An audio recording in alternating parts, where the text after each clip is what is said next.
The last thing my father ever said to me was, "Eddie, a man who knows what he owns doesn't need to raise his voice."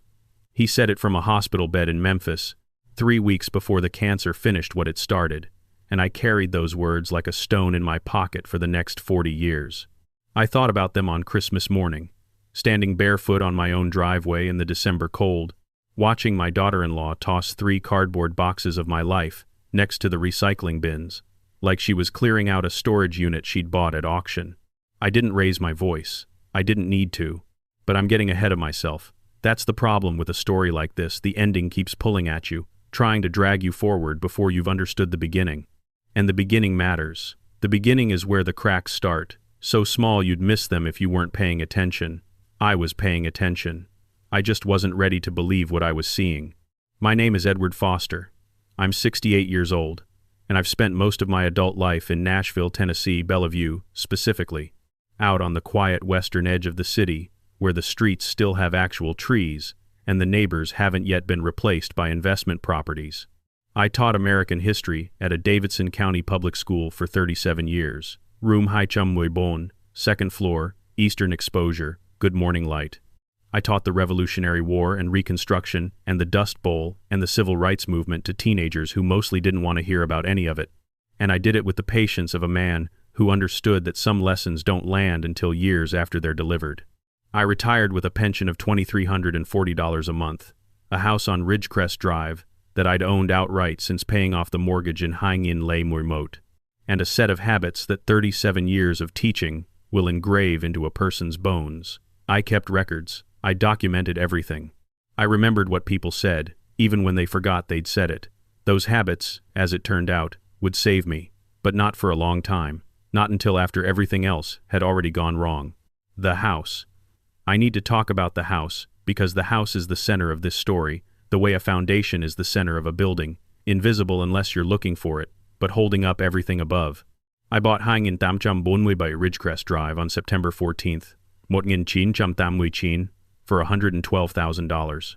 I was 31 years old, recently divorced, that's a different story, and an older wound with a 5-year-old son named Christopher, who spent weekdays with me and weekends with his mother in Murfreesboro until she remarried and moved to Oregon when he was 9, after which he was mine full-time. The house was a 3-bedroom ranch with a detached garage, a backyard that was mostly dirt and potential, and a kitchen with linoleum floors that made a sound like peeling tape every time you walked across them.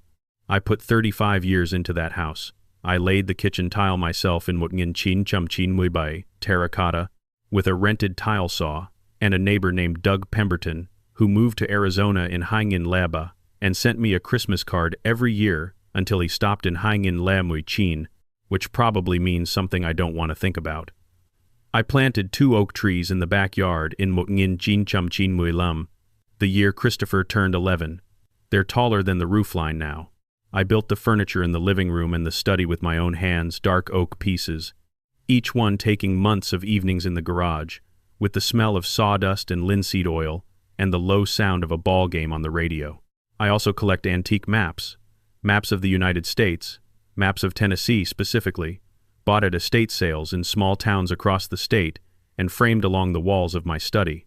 There's one above my workbench in the garage, and Mutngin Tam Chum Tamui Bai, survey map of Tennessee, the county lines slightly different from today, a few town names that no longer exist, the river courses drawn from measurements that weren't always precise. I bought it at an estate sale in Franklin 20 years ago for $60. It's worth considerably more than that now, but that's not why I kept it. I kept it because it shows something true about the way things are built, the shape underneath, the boundaries that were there before anyone tried to move them. Christopher used to stand at my shoulder while I worked and ask me about those maps. Why did the states look different? What was here before the highways? Who decided where the borders went? He was curious in a way that made me proud, a boy who wanted to understand the structure beneath the surface. I thought that curiosity would stay with him. I thought it was permanent. I was wrong about that, and what I was wrong about would cost me more than I could have calculated at the time. Christopher is 38 now. He works as a mid-level logistics manager for a distribution company, earns $74,000 a year, and plays golf on weekends with colleagues he calls friends and probably doesn't much like. He's not a bad man. I want to be clear about that. because it matters for understanding what comes later. Christopher is not cruel. He's not dishonest in the way that requires intention. He's something more common and in some ways harder to forgive. He's a man who chose comfort over character so gradually that he didn't notice the moment the choosing happened. The way a house settles over decades. So slowly you don't see the cracks until one day the foundation shifts and suddenly nothing is level anymore. He married Nicole 4 years ago. Nicole Wells, now Nicole Foster. 35, sharp-featured, with a smile she could deploy like a tool and retract just as efficiently. She works as a real estate manager, earns $91,000 a year, and runs an Instagram account about home renovation and interior staging that has this, because she mentioned it with metronomic regularity around 14,000 followers. She is not unintelligent. That, in fact, is precisely the problem. Nicole is the kind of person who calculates the return on investment of every relationship she enters, and at some point during the first year of her marriage to my son, she looked at me and my house, and my pension, and my age, and she ran the numbers. I don't know exactly when she decided I was a depreciating asset. I only know when I started noticing the evidence. The living room furniture went first. The dark oak pieces I'd built over 2 decades, a coffee table, 2 end tables, a bookshelf with hand-carved trim, were replaced within 6 months of Christopher and Nicole moving in. "We want something more modern, Ed," she said, using my first name the way she always did, casually, as though the informality itself was a kind of authority. The new furniture was gray and angular, and looked like it had been ordered from a catalog designed for people who wanted their homes to resemble hotel lobbies. My workbench in the garage got pushed to the back corner. "Just temporarily, Ed." Nicole's staging materials moved in boxes of fabric samples, paint swatches, cabinet hardware, mood boards for properties she was listing. The staging materials never left. My workbench stayed in the corner. My study, the room with the maps on the walls and the oak desk I'd built in Hangin-Lermot and the reading chair where I'd spent 1,000 evenings, started being referred to in Nicole's phone conversations as the guest room. Not to my face, not at first. I heard it through walls, the way you hear things in a house you've lived in long enough to know which sounds carry and which don't. "We can turn the guest room into a proper rental once we get things sorted," she told someone. I don't know who. I was standing in the hallway and she didn't know I was there. The Airbnb market in Bellevue is actually quite strong. I noticed all of this. A history teacher notices patterns the way a carpenter notices grain automatically, without deciding to. But I didn't write any of it down. Not yet. I was still trying to be reasonable. Still trying to believe that this was adjustment, not erosion. Still telling myself that my son's wife was simply a person with strong opinions about interior design, and that the tension would settle the way new arrangements always do, with time and patience and a willingness to compromise.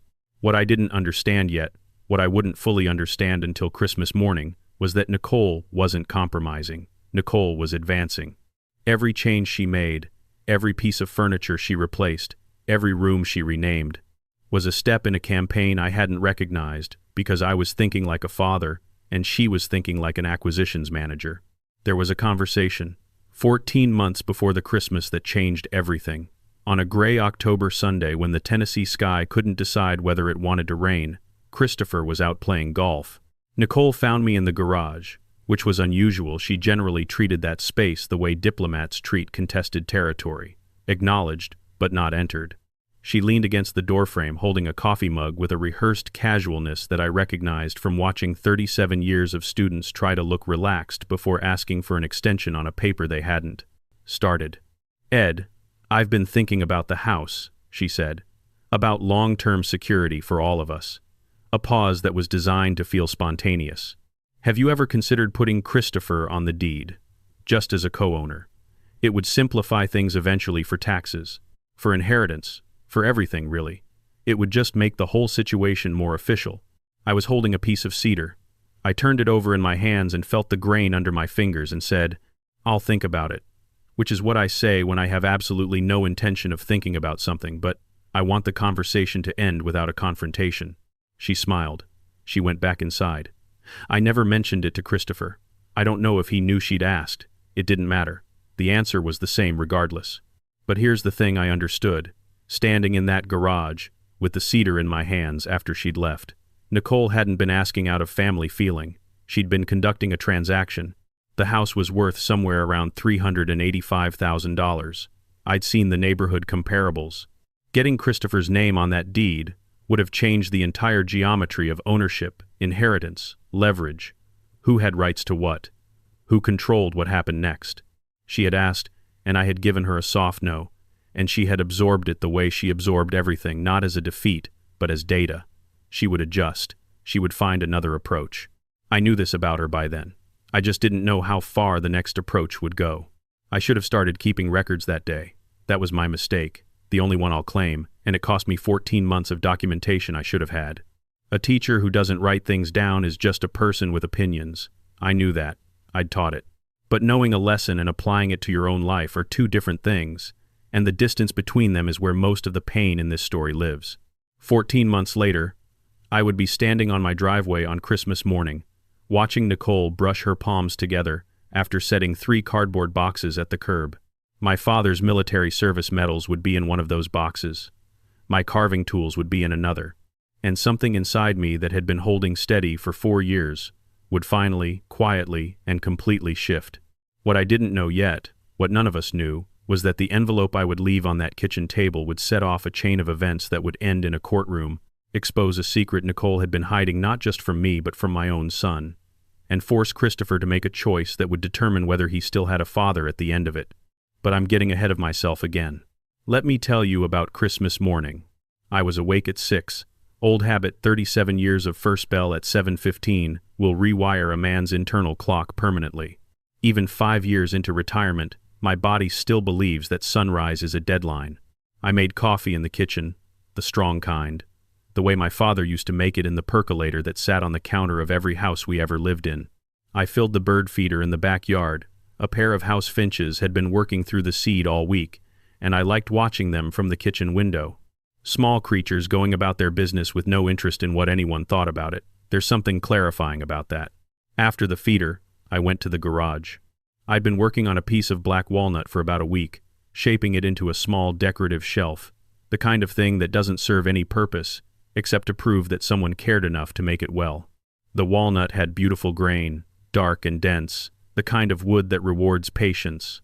I worked for about an hour in the quiet, the house still sleeping around me. And for that hour, everything was the way it used to be, a man alone with his tools in the early morning, making something that would last. Then I heard the back door open, and close, and open again, and close again, and a third time. I set down the carving knife and stepped out of the garage into the driveway. Nicole was standing at the curb next to the recycling bins. 3 cardboard boxes sat on the ground beside the trash cans. I recognized the handwriting on the sides my own, from when I'd packed them during a minor reorganization of the hall closet 2 summers ago. She was brushing her palms together, the gesture of a person who has completed a task and considers it finished. Nicole. My voice came out level.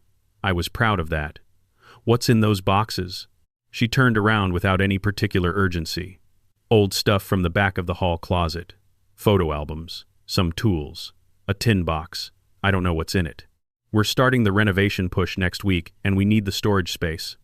She looked at me the way she looked at outdated listing photos. It's just clutter, Ed. The tin box. She didn't know what was in it, she said. That tin box contained my father's military service medals, his Bronze Star, his unit citations, the discharge papers with his signature, all of it kept together since Mutngin Chincham Namwimot in the same dented tin that had traveled from his footlocker to his dresser to my dresser, to the hall closet of the house I had owned for 35 years. I looked at the 3 boxes sitting beside the garbage cans on Christmas morning. I looked at this woman who had moved into my home 2.5 years earlier, who had not paid a single dollar of rent in those 2.5 years, who had replaced my furniture, relocated my workbench, rebranded my study, tried to get her name onto my deed through my son, and was now standing at my curb in the December cold telling me that my father's medals were clutter. I did not raise my voice. Teachers learn quickly that silence carries further than shouting. I walked to the curb. I picked up all 3 boxes. They were heavier than they looked, but I managed. I carried them back inside to my bedroom without a word. Nicole watched me the entire way. She said something about the renovation schedule. I didn't respond. I set the boxes on the floor next to the dresser. I sat on the edge of the bed. My hands were steady. My breathing was even. But something fundamental had changed in the 60 seconds between hearing the back door and picking up those boxes. Something that had been building for 4 years and had finally, on this particular morning, finished arriving. I opened the bottom drawer of the dresser, the one I rarely opened, and I pulled out a manila envelope. Inside was the deed of trust for Hangin Tam Chum Bonmui Bay Ridgecrest Drive, Nashville, Tennessee. My name. Only my name. Purchased September 14th. 1989. Mortgage closed in full. June 2011. No liens, no co-signers, no complications. I held it in my hands and listened to Nicole on the phone in the other room, talking to someone about tile samples, and I understood with the cold clarity of a man who has finally stopped making excuses that every single thing I was about to do had become necessary. What happened next? The attorney, the documents, the sealed envelope, the Motrumwe High unanswered phone calls. None of it would have surprised my father. He knew what he owned, and he never raised his voice. I was about to find out whether I'd learned that lesson well enough. But first, I had a phone call to make, and it wasn't to my son. The phone call I made that morning wasn't to a lawyer. Not yet.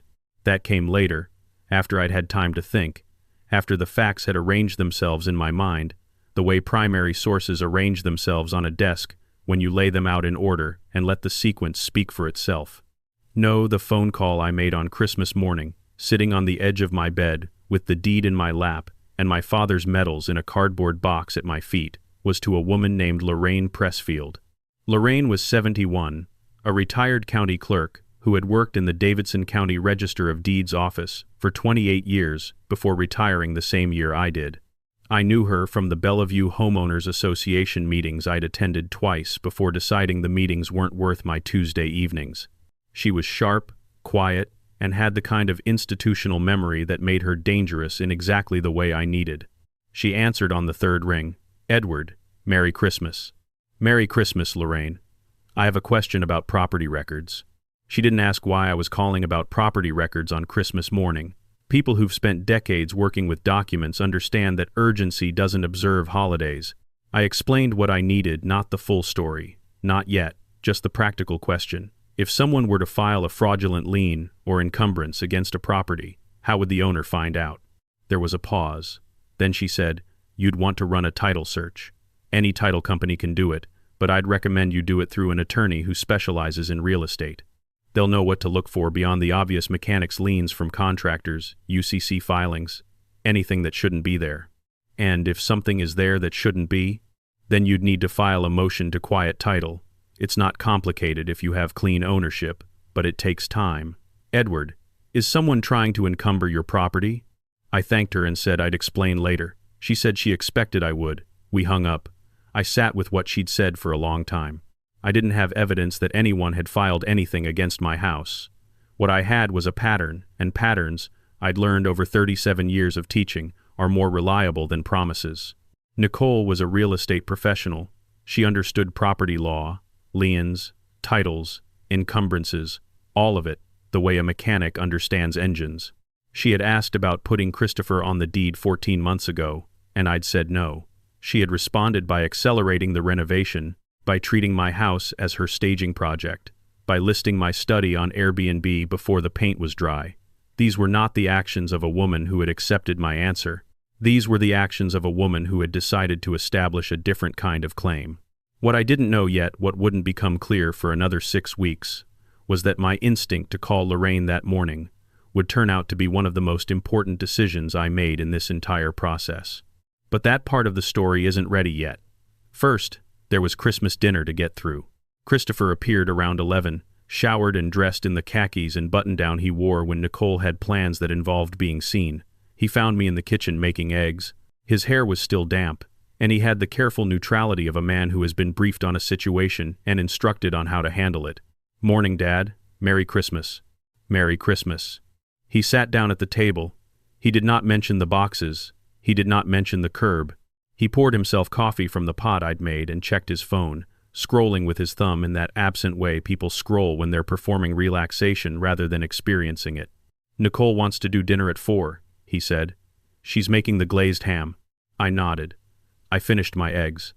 The silence between us was the kind that used to be comfortable to men who didn't need to fill every moment with conversation, but now it had a different texture.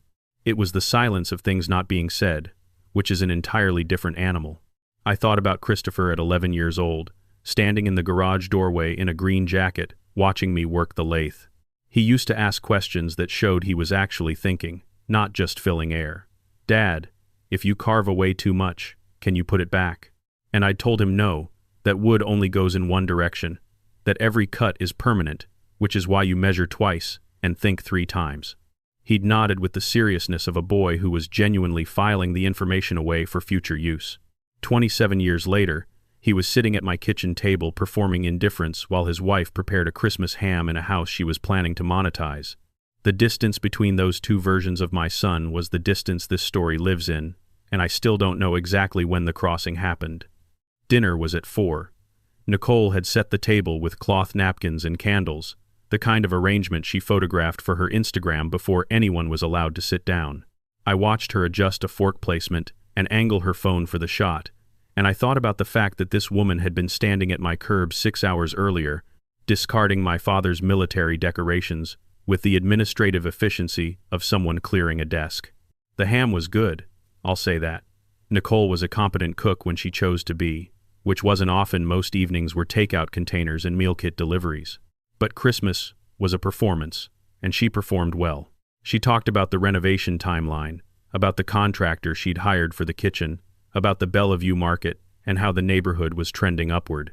She used phrases like forced appreciation and sweat equity and strategic improvements, and every single one of them landed on my ears with the weight of evidence.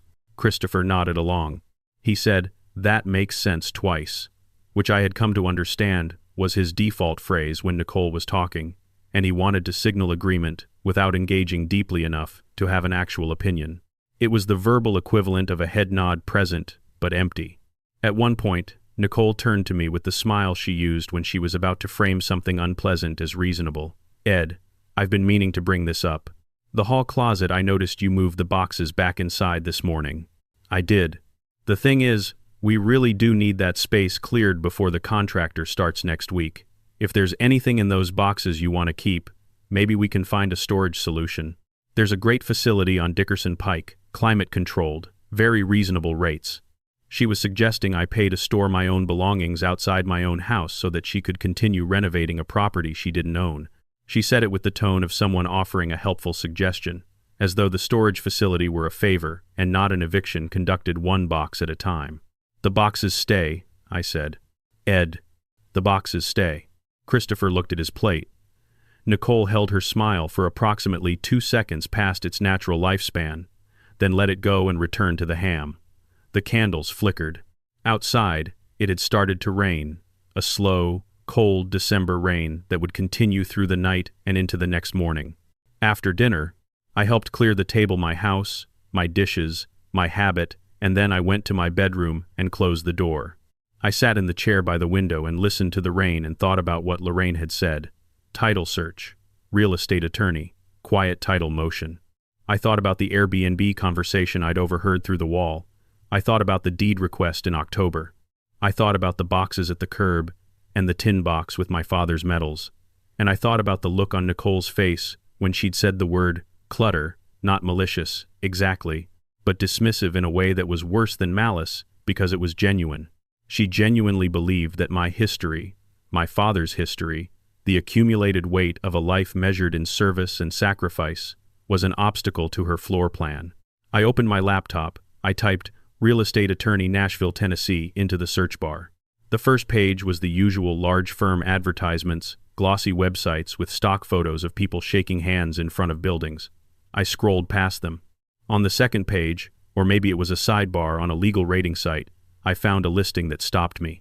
Dennis Cole, attorney at law, real estate and trust law, office at Bachamui Lum Daedrick Street, Suite by Chamhaimui, Nashville, rated Chinfei Bonmui out of Mui, 17 client reviews. The most recent one said simply, he knew exactly what needed to be done, and he did it cleanly. I read that review twice. There's a particular kind of clarity in that sentence that I recognized from my own profession, the clarity of someone who has dealt with a competent professional and doesn't need to embellish the experience. I wrote down the address on the notepad I keep next to the laptop. Old teacher habit: if it matters, write it down. If it might matter, write it down anyway. I closed the computer and turned off the lamp. In the dark, I could hear Nicole and Christopher in the living room, the television on low, the murmur of conversation I couldn't make out. Normal sounds. The sounds of people living in a house they believed they had claimed to, going about their evening with the unconscious ease of occupants who have never been asked to justify their presence. I lay there, and I thought about 37 years of teaching American history. About the number of times I'd stood in front of a classroom and explained that documents outlast everything: intentions, promises, verbal agreements, assumptions. That the written word, properly executed and properly filed, is the bedrock of civilization. That people who don't read the paperwork before making decisions are the same people who end up on the wrong side of history, looking surprised. I had been saying those things for nearly 4 decades. It was time to practice what I'd preached. The day after Christmas, Christopher delivered his apology. I was in the kitchen making eggs again. Routine is the scaffolding of a disciplined life, and he came in with the cautious body language of a man completing an assignment he'd been given the night before. "Dad, I'm sorry about yesterday. Nicole was under a lot of stress about the project timeline. She didn't mean anything by it." He made eye contact for approximately 4 seconds. Then he poured coffee and checked his phone. The apology had the structural integrity of wet cardboard, technically present, functionally useless. He didn't mention the metals. He didn't mention the boxes at the curb. He didn't ask if I was okay.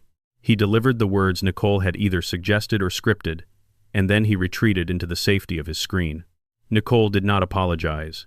Not that day, not the next, not ever. I noted this the way I noted everything: without comment, without confrontation, and on paper. That evening sealed it. I sat at the dinner table eating vegetable soup, while Nicole, seated 3 feet from me, explained her renovation plans to Christopher with the fluency of someone presenting a business proposal to investors. New flooring throughout, updated kitchen cabinetry, and the guest room. She said those words while gesturing toward my study, the room with my maps on the walls, and my desk that I'd built, and the reading chair, where I'd spent 1,000 evenings, would become a short-term rental. "The Airbnb market in Bellevue is actually quite strong right now," she said. "I've been doing research. A well-staged room could bring in $1,800 a month easily, maybe more during CMA Fest and the holidays." Christopher nodded. "That makes sense," he said, twice. Neither of them looked at me. I was sitting right there, eating soup in my own kitchen, in my own house, and they were discussing the conversion of my study into a revenue stream as though I were a piece of furniture that hadn't been moved out yet. I finished my soup. I rinsed the bowl. I said goodnight. I went to my bedroom and closed the door, and stood there in the quiet for a long moment, and something that had been holding together inside me for 4 years made a sound like a rope pulled past its tolerance. Not a snap, exactly, but a giving way, a release of tension that had been building so gradually I'd mistaken it for patience. I was done being patient. 3 days later, I called the number from the legal rating site. A receptionist answered, efficient and professional. I said I needed a consultation regarding property rights and estate planning, and she asked if it was urgent. "It's overdue," I said. "Which is worse?" She scheduled me for the following Tuesday. I spent the days between Christmas and that appointment doing exactly what I'd spent 37 years training students to do. I gathered my primary sources: the deed, the mortgage payoff letter, the original purchase agreement from 1989, bank statements covering the previous 30 months, specifically, the complete absence of any payment from Christopher or Nicole toward household expenses, utilities, taxes, or anything that could be interpreted as rent. I also printed the relevant sections of Tennessee landlord-tenant law from the state legislature's website, highlighting the portions that applied to occupants without written leases. I organized everything into a manila folder with labeled tabs. I was thorough. I was precise. I was angry in the way that quiet people are angry, not hot, not volatile, but deep and structural. The kind of anger that doesn't burn out because it isn't made of fire. It's made of certainty. There was something else I did during those days between Christmas and the attorney's office. Something I haven't mentioned yet because it didn't seem important at the time. It would turn out to be critical. I checked the mail, not my usual mail. I'd been collecting that routinely, but the mail that had accumulated in the plastic bin Nicole kept on the counter near the back door. The overflow pile she sorted through once a week and distributed into recycling, filing, or trash. I'd never paid much attention to that bin before. It was Nicole's system, and I'd let her manage it the way I'd let her manage so many things in the house, which was itself part of the problem. On the afternoon of December 28th, while Nicole was at a showing in Green Hills and Christopher was at the office, I went through the bin. Most of it was junk catalogs, credit card offers, flyers from local businesses. But near the bottom, folded in half and tucked between a Pottery Barn mailer and a water bill, I found an envelope from the Davidson County Register of Deeds. It was addressed to me. It had been opened. Inside was a form notification standard, automated, the kind of thing a county office sends when a filing has been recorded against a property. Someone had filed a mechanic's lien against Haingin Tamcham Bonmuibay, Ridgecrest, Drive in the amount of $6,200, filed by a contractor named Darren Sykes, listing Nicole Foster as the authorizing party for renovation work performed between October and December. Nicole had authorized work on my property. The contractor had filed a lien against my property for unpaid work. The notification had been sent to me, the property owner, and Nicole had intercepted it, opened it, read it, and buried it in a mail pile where she assumed I'd never find it. I stood in the kitchen holding that document, and I felt something shift behind my eyes, a recalibration so precise it was almost physical. This was not a woman with strong opinions about interior design. This was not a daughter-in-law who was simply enthusiastic about home improvement.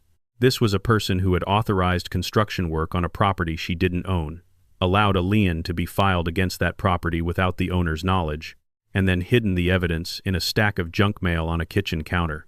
I photographed the notification, front and back. I photographed the envelope, including the postmark. I put both back exactly where I'd found them, in the same position, between the same catalogs, folded the same way. Nicole would never know I'd seen it. Not yet. Not until the moment when knowing would matter most. I added the photographs to my manila folder. I added a handwritten note documenting the date, time, and circumstances of discovery. Then I sat down at the kitchen table and rewrote my list of questions for Dennis Cole, adding 3 new items at the top, underlined twice. The mechanic's lien changed everything. What had been a dispute about boundaries and respect had become something with sharp legal edges, a filing against my property, authorized by someone who had no authority to authorize it, hidden from me by the same person who had put my father's medals at the curb and called them clutter. I thought about my father's words. A man who knows what he owns doesn't need to raise his voice. I knew what I owned, and I was about to make sure everyone else did too. Tuesday morning arrived the way important mornings do, looking exactly like every other morning until you step out the door and realize that what you're carrying in the manila folder under your arm is going to change the shape of everything that comes after.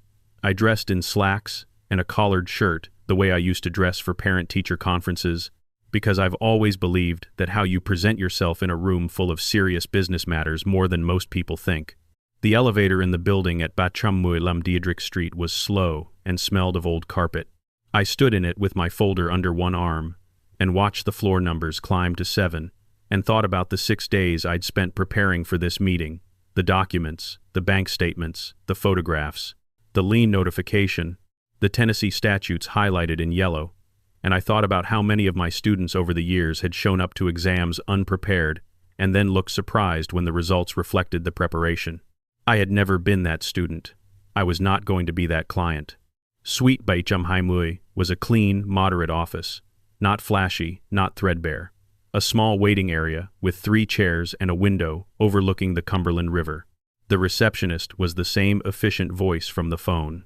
I waited 11 minutes, which I spent rereading my notes.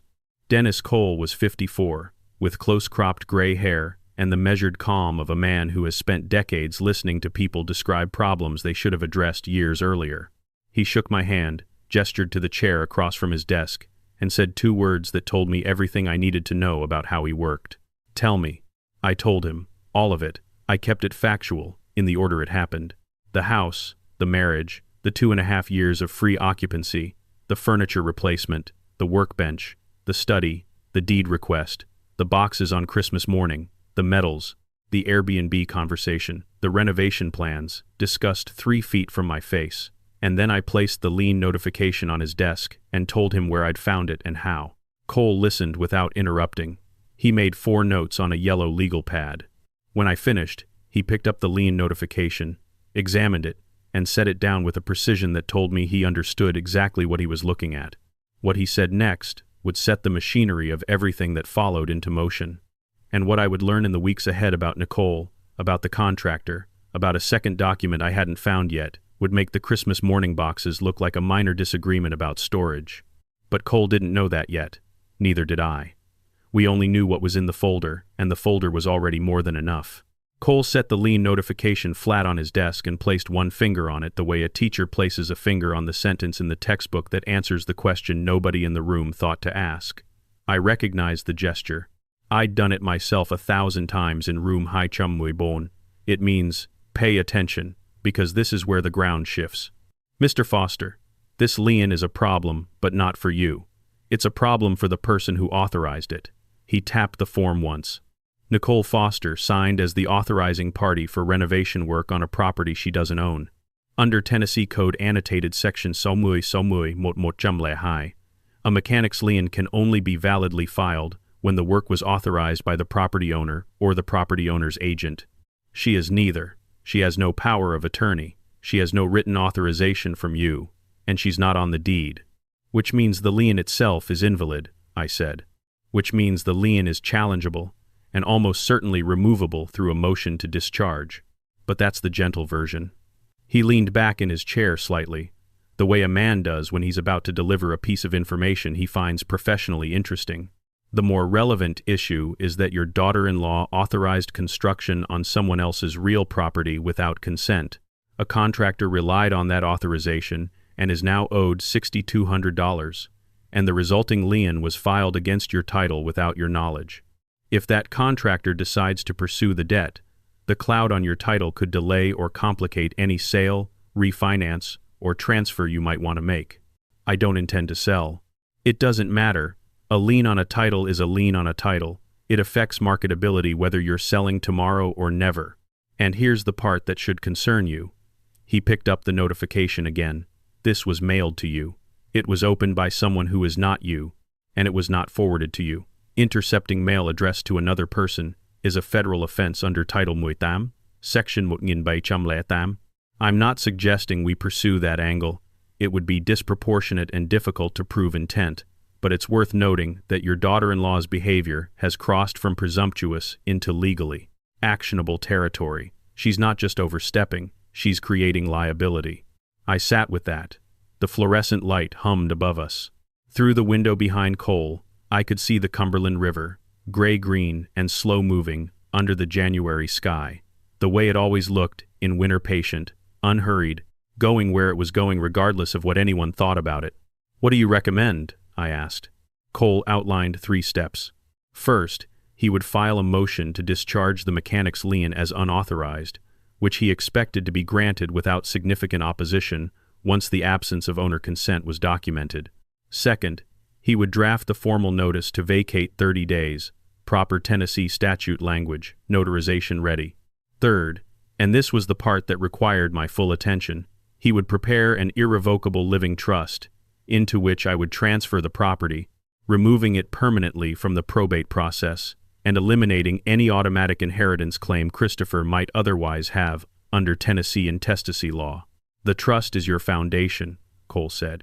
Everything else, the eviction, the lien discharge, the potential claims they'll make, is surface conflict. The trust is what ensures that no matter what happens in court or out of it, the property remains yours to direct. You choose the beneficiary. You choose the terms. You maintain full control during your lifetime. I asked about the cost. He quoted me $1,250 for the complete package consultation, lien discharge motion, notice to vacate, and trust formation. I wrote a check for $350 as the initial retainer. He said the documents would be ready in 2 weeks. I shook his hand at the door. His grip was firm and dry and communicated nothing beyond professional competence, which was exactly what I wanted from the man holding the instruments that would determine the next chapter of my life. The slow elevator carried me back down to the lobby. I walked to my truck in the parking garage and sat in the driver's seat for several minutes without starting the engine. I was not upset. I was not excited.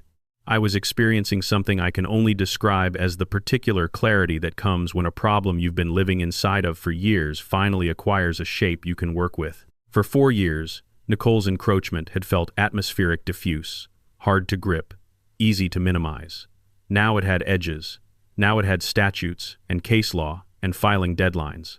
Now it was something I could hold in my hands the way I held a piece of wood, examining the grain, understanding the structure, knowing exactly where to cut. I drove home along the Cumberland through the gray January afternoon. The route took me past the neighborhood where Christopher and I used to drive on Sunday mornings when he was small, before his mother left, when we'd get donuts at a place on Gallatin Pike that closed in Hangin-Leabay. The building was a nail salon now. I didn't slow down, but I noticed it the way you always notice the places where a previous version of your life used to happen. When I turned onto Ridgecrest Drive, I saw it immediately. My workbench was on the driveway, not in the garage, not pushed to the side wall. On the driveway, in the open, in the January cold, with a light drizzle falling on the wood surface. The piece of black walnut I'd been shaping on Christmas morning, the decorative shelf I'd been working on before the world tilted, was sitting on top of it, getting wet. I parked. I got out. I stood there, looking at it for a long moment, rain collecting on my shoulders. A workbench is not a complicated object. It's a flat surface on legs, designed to hold things while you work on them. But this one I had built myself in Jinmuitam from solid white oak, with a maple vise block and a tool well along the back edge. And it had been in my garage for 26 years, through every season, through every project, through Christopher's childhood and adolescence, and departure, and return. It was not furniture. It was evidence of a life spent making things with care. And someone had put it in the rain. I carried it back inside in 3 trips. It was heavy. Oak is heavy. That's the point of oak. And by the time I had it reassembled in its corner, my shirt was soaked, and my back was protesting in the way that 68-year-old backs protest when you ask them to do things they did without complaint at 40. I dried off the walnut piece with a shop rag and checked it for warping. The grain had absorbed some moisture but hadn't buckled. It would be fine. Wood is more resilient than people give it credit for. I was still standing in the garage examining the piece when the kitchen door opened. Nicole's voice arrived before she did, sharp and immediate, the way it always was when she had decided the conversation was going to go one direction and was not interested in alternatives. "Ed, what are you doing? We needed that space. The contractor is starting floor measurements this week. The garage has to be completely clear." I set the walnut down.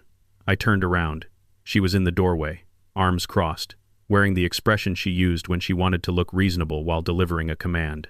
Christopher was behind her in the kitchen, holding a coffee mug, not speaking, always behind her, always holding something, always not speaking. I looked at Nicole for a moment. I took my time with it, the way I used to take my time before addressing a student who had disrupted the class and was expecting either an outburst or a capitulation. "This is my garage," I said. "I'll say this once." She opened her mouth. "Once," I said. She closed it. 4 seconds of silence, longer than it sounds. The kitchen faucet dripped behind her. A car passed on the street outside. Then she turned and walked back into the kitchen. Christopher followed, his eyes fixed on a point approximately 6 inches above my head, which is where people look when they don't want to see what's directly in front of them. I turned back to my workbench. Here is what I understood, standing there with rain still drying on the oak surface.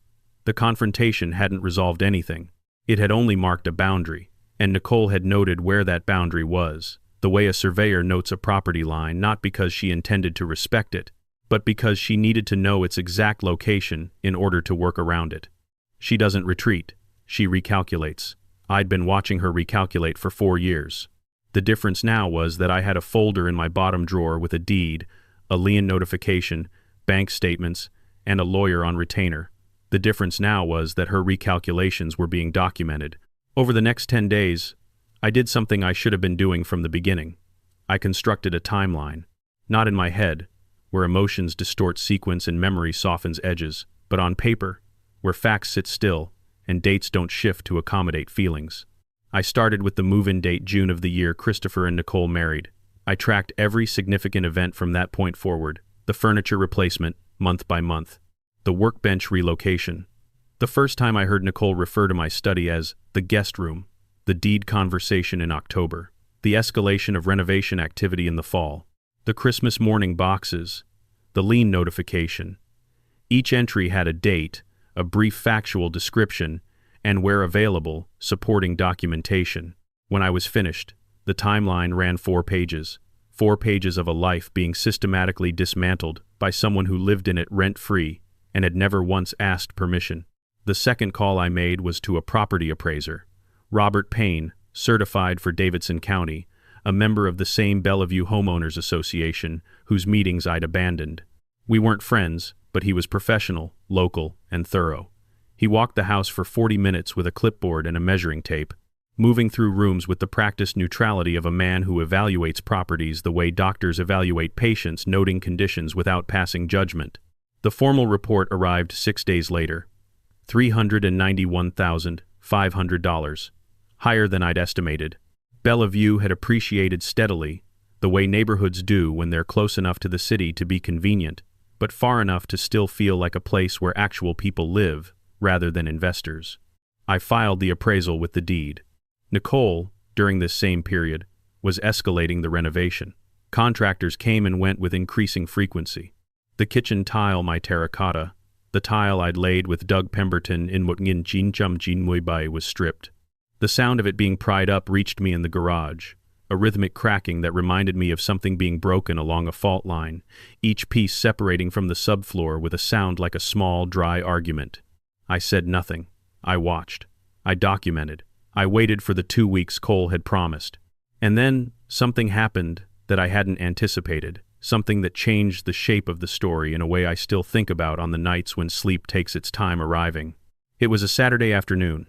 Christopher was out golf, presumably, though I'd noticed he'd been playing more frequently lately, which I interpreted as either genuine enthusiasm for the sport or a man who needed increasing amounts of time away from his own house. Nicole was in the kitchen talking to a contractor about cabinet dimensions. I was in my bedroom, reading a history of the Tennessee Valley Authority, if it matters, which it doesn't, except that it was a book about what happens when the government decides to reshape a landscape and the people living on it have to adapt or move. My phone buzzed, a text from a number I didn't recognize. The message was brief. "Mr. Foster, this is Darren Sykes. I'm the contractor who did the kitchen work at your house. I need to talk to you about the billing situation. Nicole told me you were handling payment. That's not what's happening. Please call me." I read it 3 times. Then I called him. Darren Sykes was 43, a general contractor who'd been working in the Nashville area for 15 years. His voice on the phone was the voice of a man who was trying to be professional while being increasingly frustrated by a situation that had stopped making sense to him. He told me the following. Nicole had hired him in early October to do the kitchen renovation, tear out the existing tile, prep for new flooring, repaint the cabinets, install new hardware. They'd agreed on a price of $6,200. Nicole had told him she was the homeowner's daughter-in-law, and that the homeowner me was aware of the project and would be handling payment upon completion. She had signed the work authorization herself. The work was completed in late November. Darren had submitted his final invoice to Nicole.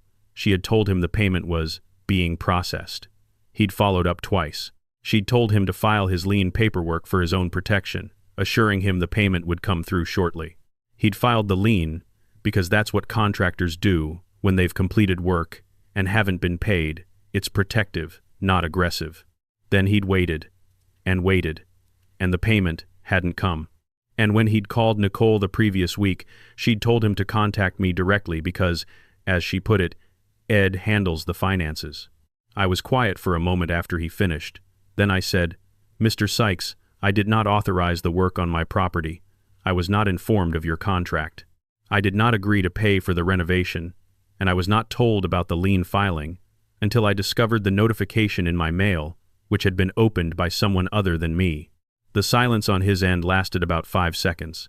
Then he said a single word that communicated his understanding of the situation more completely than a paragraph could have. "Oh." I told him I was not his adversary. I told him I had an attorney who was already aware of the lien and was preparing to address it. I told him that the person who owed him $6,200 was the person who had hired him, not the person whose name was on the deed. And I told him that if he was willing, I would appreciate a written statement describing the arrangement Nicole had represented to him, specifically who had hired him, what she had told him about authorization, and the chain of communication regarding payment. He said he'd have it to me by Monday. He also said something I hadn't expected. "Mr. Foster, I want you to know I've been doing this a long time, and I've seen situations like this before. Not exactly like this, but close enough. Someone commissions work on a property they don't own and lets the lien fall on the actual owner. It's not common, but it's not unheard of. I should have verified ownership before starting. That's on me. I told him it was on the person who had lied to him, not on the person who had been lied to. We agreed on that. I thanked him. We hung up. I sat in my bedroom with my phone on the nightstand, and Darren Sykes's words playing back in my mind. Nicole told me you were handling payment. That's not what's happening. The precision of that second sentence, that's not what's happening, had the quality of a man who had just realized he'd been used as a tool in someone else's project and didn't appreciate it. I opened my folder. I added a new page. I wrote down the date, the time, the substance of the phone call, and Darren Sykes's contact information. I noted that a written statement was forthcoming. I placed the page behind the lien notification and closed the folder. The folder was getting thick. The manila was starting to show the software of a document that gets handled daily, the edges rounding, the tab slightly bent from being pulled in and out of a drawer. It looked, I thought, like a file a teacher might carry to a parent-teacher conference, thick with evidence, organized by date, ready to be presented to someone who was about to learn something they didn't want to know. Cole's documents arrived the following Thursday, exactly 2 weeks from the consultation, exactly as promised. I returned to Suite Baichum Hai Mui and reviewed everything carefully. The motion to discharge the lien was clean. It cited the absence of owner authorization and attached the deed showing sole ownership, along with a sworn statement from me that I had not consented to the work.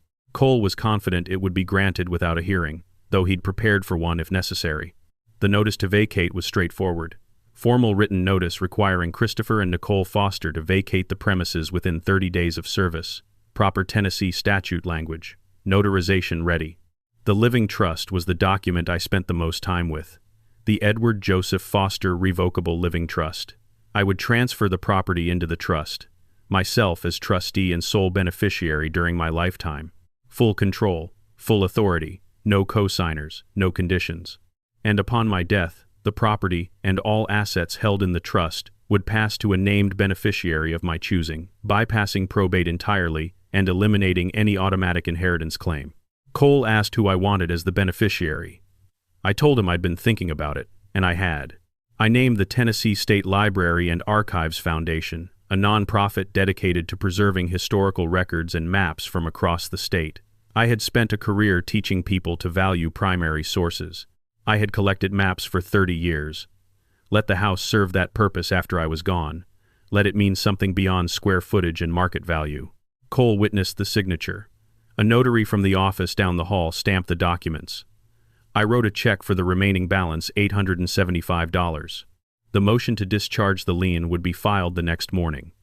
The trust was now active, recorded, legally binding. The notice to vacate I took home in a sealed envelope, unsigned, ready to be served when I chose the moment. I drove home to Ridgecrest Drive. The house was loud with renovation sounds, a power saw in the kitchen, voices I didn't recognize. The radio Nicole kept on for the contractors tuned to a station that played music designed to sound like other, better music. I went to the garage. I closed the door. I sat at my workbench and picked up the piece of black walnut that had been getting wet in the rain and ran my thumb along the grain. The folder was in my bottom drawer. The sealed envelope was in my jacket pocket. The trust was filed. The lien discharge was pending. Darren Sykes's written statement had arrived by email that morning and was already printed and added to the timeline. What Nicole didn't know, what Christopher didn't know, what nobody in this story knew, except me and Dennis Cole, and a notary from the 7th floor of a building on Diedrich Street, was that the ground beneath this house had already shifted. The deed was in a trust. The lien was about to be removed. The documentation was complete. The notice was sealed and waiting. I was still sitting in my own house, still eating dinner at my own table, still feeding the birds in my own backyard. But I had already left. The rest was just timing. And timing, as any historian will tell you, is the difference between a footnote and a turning point. The week before I left, I moved my life out of that house in layers, the way sediment lifts off a riverbed when the current finally changes direction, gradually, silently, and by the time anyone notices, the landscape underneath is already different. I had signed the lease on a studio apartment on the east side of Nashville. First floor, one large room, a small kitchen, a bathroom with decent water pressure. $1,150 a month, available from the 1st of February. The landlord was a quiet man named Gary Alderman, who managed 3 rental properties in the neighborhood and had no interest in small talk or personal history. We shook hands. I wrote the deposit check. That was the full extent of our relationship, and it suited me perfectly. The apartment was clean and plain and entirely mine, no one else's name on anything. I drove back to Ridgecrest Drive that evening and stood in the garage for a long time, looking at what 35 years of living in one place accumulates. A man who stays put long enough ends up with layers of himself pressed into corners and shelves and the backs of closets, tools he used once and kept because a tool is a promise to a future project, books he meant to reread and never did, maps bought at estate sales in small Tennessee towns, rolled in cardboard tubes and stacked against the south wall of the garage like a library of places that used to exist. I began making decisions. It's a particular kind of discipline, deciding what to keep when everything you own has a memory attached to it. The documents came first, the folder, the laptop, the legal papers. Then the practical necessities, my medications, blood pressure, nothing dramatic, 2 pills in the morning, my reading glasses, the charger for my phone. Then the things that mattered in a way that transcends utility. My father's carving knife, the one I'd retrieved from the tin box Nicole had set at the curb. That knife had been in the Foster family since Mot Ngin Chincham Nam Wimot, brought home from the service, along with the medals and the discharge papers, and a silence about certain things that my father carried for the rest of his life without ever calling it by its clinical name. The handle was walnut, darkened by decades of palm oil and use, and the blade still held an edge that would shame most modern knives. I wrapped it in a shop cloth and placed it in the duffel bag first, the way you place a cornerstone before building anything else. 2 photographs, one of my parents, taken at the Mot Ngin Chin Cham Samwibon World's Fair in New York. My mother in a blue dress, my father in his good suit, both of them squinting slightly against the sun, standing in front of the Unisphere, with the easy confidence of people who believed the future was going to be better than the past. The second photograph was of Christopher at age 8, standing in the garage doorway in a green jacket, watching me work the lathe. His expression in that photo is pure, unguarded attention, the face of a boy who hasn't yet learned to pretend he isn't interested in things. I'd carried that photograph in my wallet for 30 years, and I saw no reason to stop now simply because the boy in it had grown into a man I was serving eviction papers to. The rest, the maps, the furniture, the workbench, the tools. I moved gradually over 4 days. Each morning, after Christopher left for his office at 7:15, and Nicole drove away by 7:40 for whatever appointment or showing she had scheduled, I loaded the truck and made a run to the east side. The studio was small enough that I had to make choices. I kept the Mot Ngin Tam Cham Tamwi by Tennessee map. I kept the carving tools and the better chisels. I left the armchair and most of the kitchen equipment, which were all too large for the new space anyway. I was methodical about it. I made a list each evening of what I'd move the following morning, and I stuck to the list. I wrapped the framed maps in moving blankets I'd bought at a hardware store on Gallatin Pike. I secured the tool chest with ratchet straps in the truck bed. I was careful, and I was quiet, and neither Christopher nor Nicole noticed a single trip. That last fact is the one that stayed with me.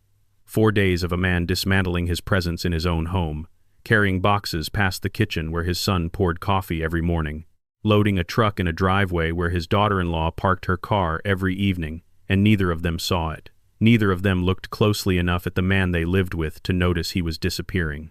Maybe that's the part that hurt the most. Not the boxes at the curb, not the medals, not the workbench in the rain. The part that cut deepest was the invisibility.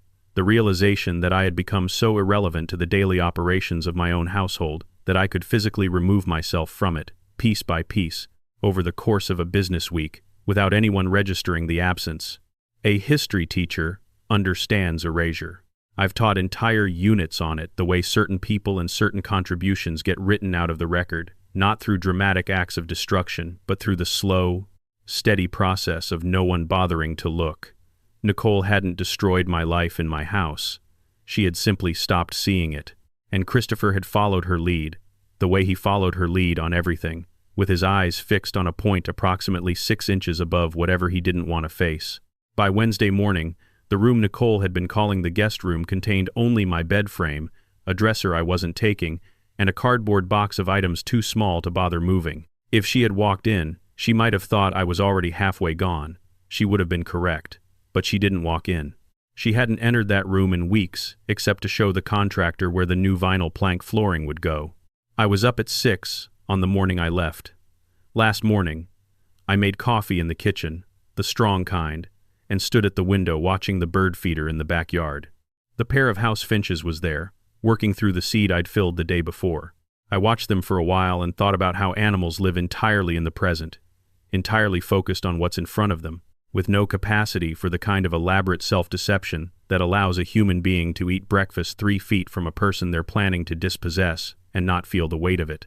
I'd filled that feeder extra full the day before. I don't know why. The birds would find other food. But I'd done it anyway, and I didn't examine the impulse too closely, because some gestures aren't meant to be analyzed, they're meant to be made.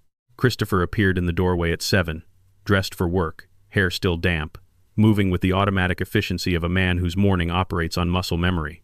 He looked at me, looked at his phone, said morning, without particular attention, poured coffee from the pot I'd made, and left 12 minutes later. He didn't notice that my jacket was heavier than usual, or that my shoes were the ones I wore for driving rather than the house slippers I typically had on at that hour.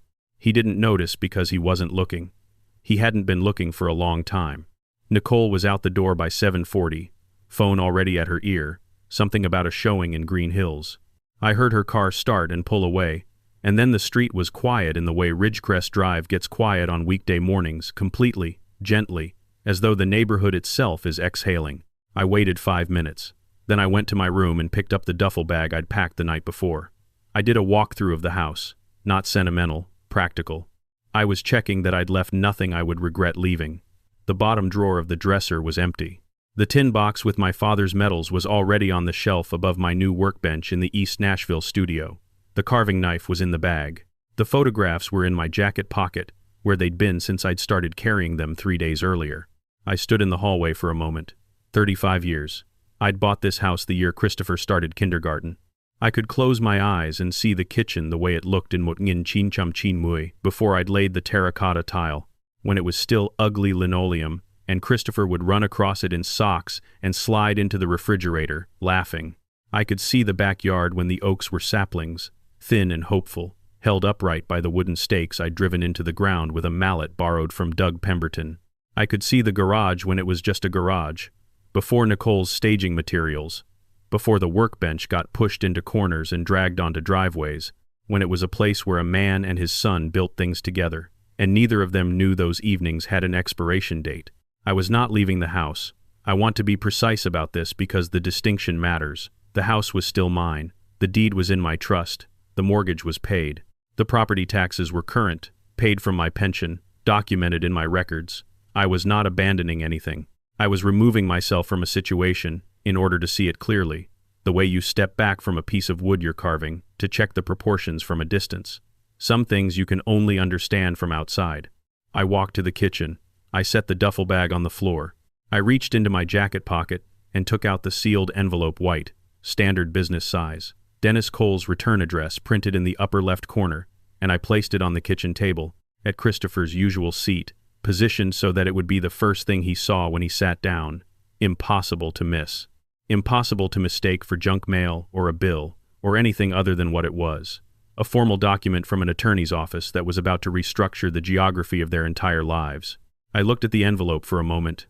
I thought about leaving a note alongside it, something personal, something that explained not just the legal action but the feeling behind it. I decided against it. The envelope spoke for itself.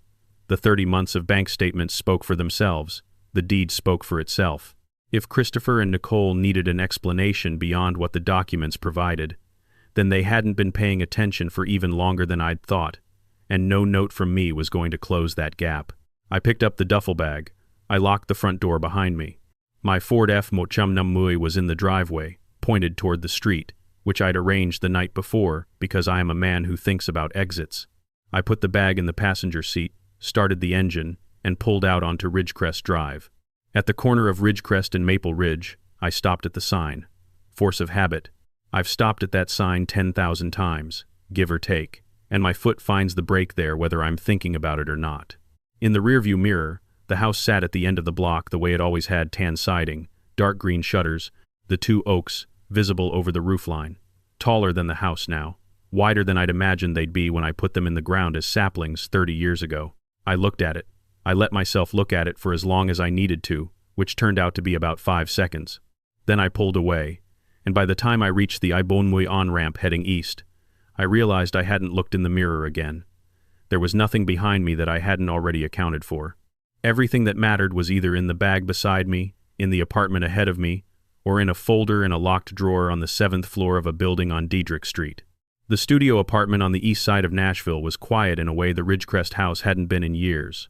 No contractors, no power saws, no renovation discussions drifting through walls.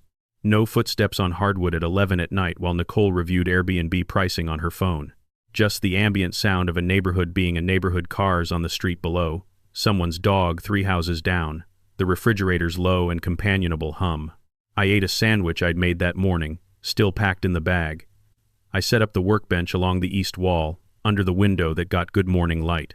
I hung the Mungin Tamcham Tamui by Tennessee map on the wall above it, in the dark oak frame I'd built myself in Hangin Laba. The glass was clean, the map was undamaged. Tennessee was Tennessee, bounded, defined, belonging to itself, the same as it had been when the surveyor drew those lines 139 years ago.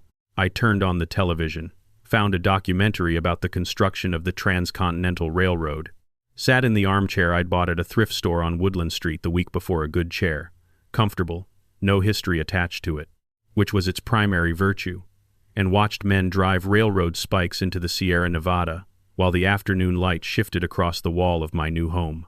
I was at peace. Not happy. Exactly, happiness implies an absence of loss, and I had lost things I couldn't recover. But at peace, the way a man is at peace when he has finally stopped tolerating a situation and started addressing it. The difference between those two states is the difference between a house settling and a house being shored up. Both involve structural change. Only one of them is deliberate. At 6:47 in the evening, my phone rang. I had been expecting it. I hadn't known the exact time, but I'd calculated the approximate window. Christopher usually got home from work around 6:15. He'd change clothes, pour a drink, settle in. Nicole would already be there. At some point, one of them would walk into the kitchen, and one of them would see the envelope. Christopher's name appeared on the screen. I set the phone face up on the coffee table and watched it ring. The name glowed and pulsed and eventually went dark. He did not leave a message. 30 seconds later, it rang again. Christopher. I set it back down. The documentary had moved on to a segment about the workers who laid the track through the High Sierra, Chinese laborers, mostly, working in conditions that would have killed lesser men, building something permanent through terrain that seemed designed to prevent permanence. It was interesting enough to hold my attention, more interesting than whatever Christopher was going to say. The phone rang 4 more times in the next 11 minutes, all Christopher's number. Then it stopped for a while, which I recognized as the interval during which they were reading the notice together, working through the language. It's a clear document, but people tend to read things twice when the news is bad, and 3 times when the news is bad and legally binding. At 7:22, a different number.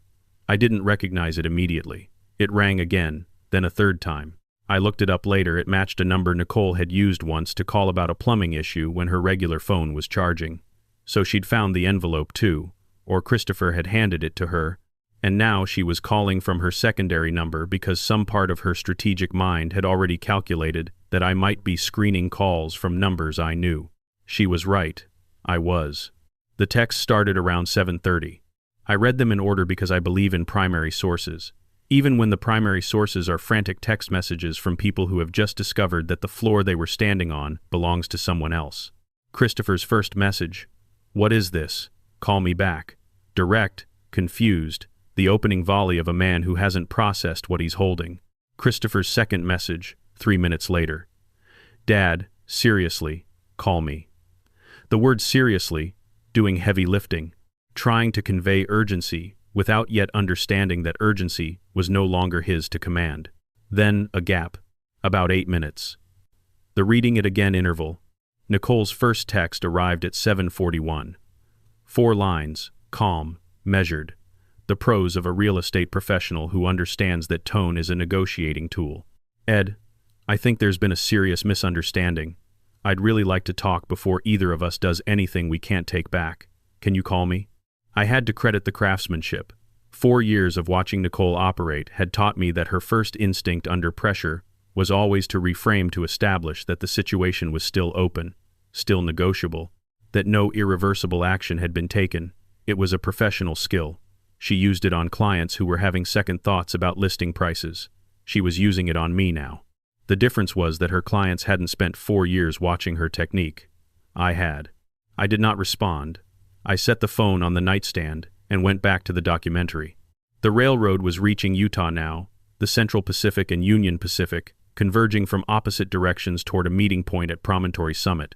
Two forces that had been building momentum for years, heading toward a single, unavoidable collision. I appreciated the metaphor, even if it was accidental. Christopher's messages escalated through the evening the way a fever climbs gradually, then sharply. By 8 o'clock, he had sent 11 texts. The progression was textbook, the emotional arc of a person working through the stages of discovering that a situation they took for granted was never what they assumed. First, the challenge. This isn't legal. You can't just tell us to leave. The confidence of someone who hasn't read the statute. Then the appeal. Talk to me, please. We're family. The word family deployed as a shield, the way it often is by people who forgot to act like one. Then the bargain. I'll call you in the morning and we can figure this out. Just pick up. As though the problem were a miscommunication rather than a 30-page legal filing. Then, around 9, something that landed differently than the rest. We have nowhere to go. You know that, right? I read that one twice.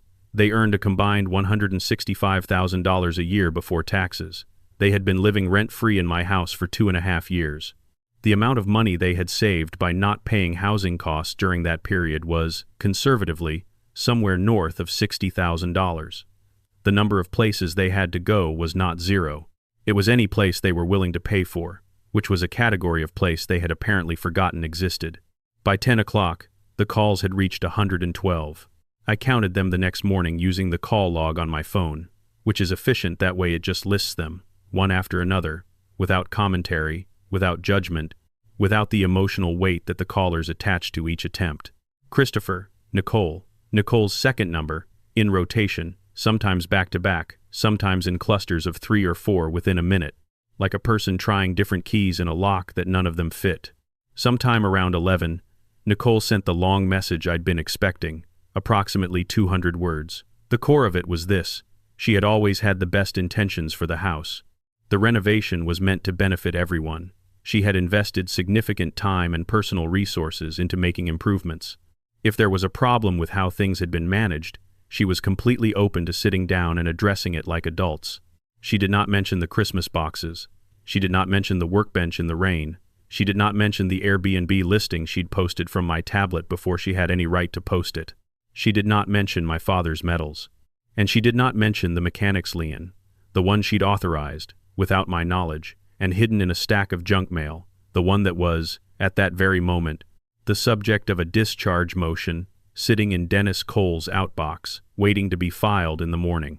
She also did not mention something else, something I had discovered 3 days before leaving and had added to the folder without telling anyone, including Cole. I wasn't ready to use it yet. I was saving it for the moment when it would matter most, and that moment hadn't arrived. But it was coming. Faster than any of them knew. I put the phone on the nightstand and turned off the lamp. Outside, East Nashville was settling into its nighttime rhythm, distant music from a bar on Gallatin Pike, the occasional car, the sound of a neighborhood that doesn't go fully quiet because it doesn't need to.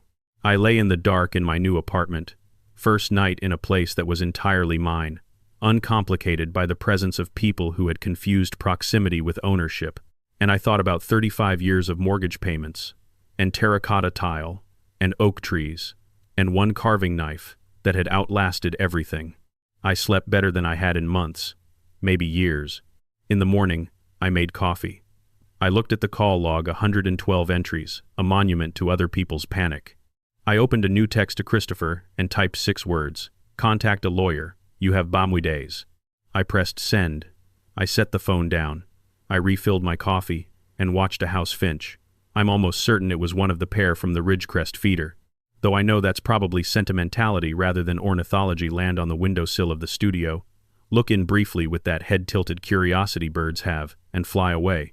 I hadn't set up a feeder yet. That was a reasonable complaint on the bird's part. I made a note to buy seed on my way to the bank that afternoon, where I had an appointment with Sandra Torres to review the account documentation I'd need for what came next. The 30 days had started. The clock was running. And somewhere in a house on Ridgecrest, Drive that no longer had my name on its mailbox, but still had my name on its deed, two people were waking up to the first morning of a reality they should have seen coming 4 years ago. I picked up the cherrywood piece I'd started working on the day before, a shelf bracket, simple and functional, the kind of thing that holds weight without calling attention to itself, and I began to shape it in the good morning light. Dennis Cole called me on a Tuesday morning, about 10 days after I'd sent the text to Christopher.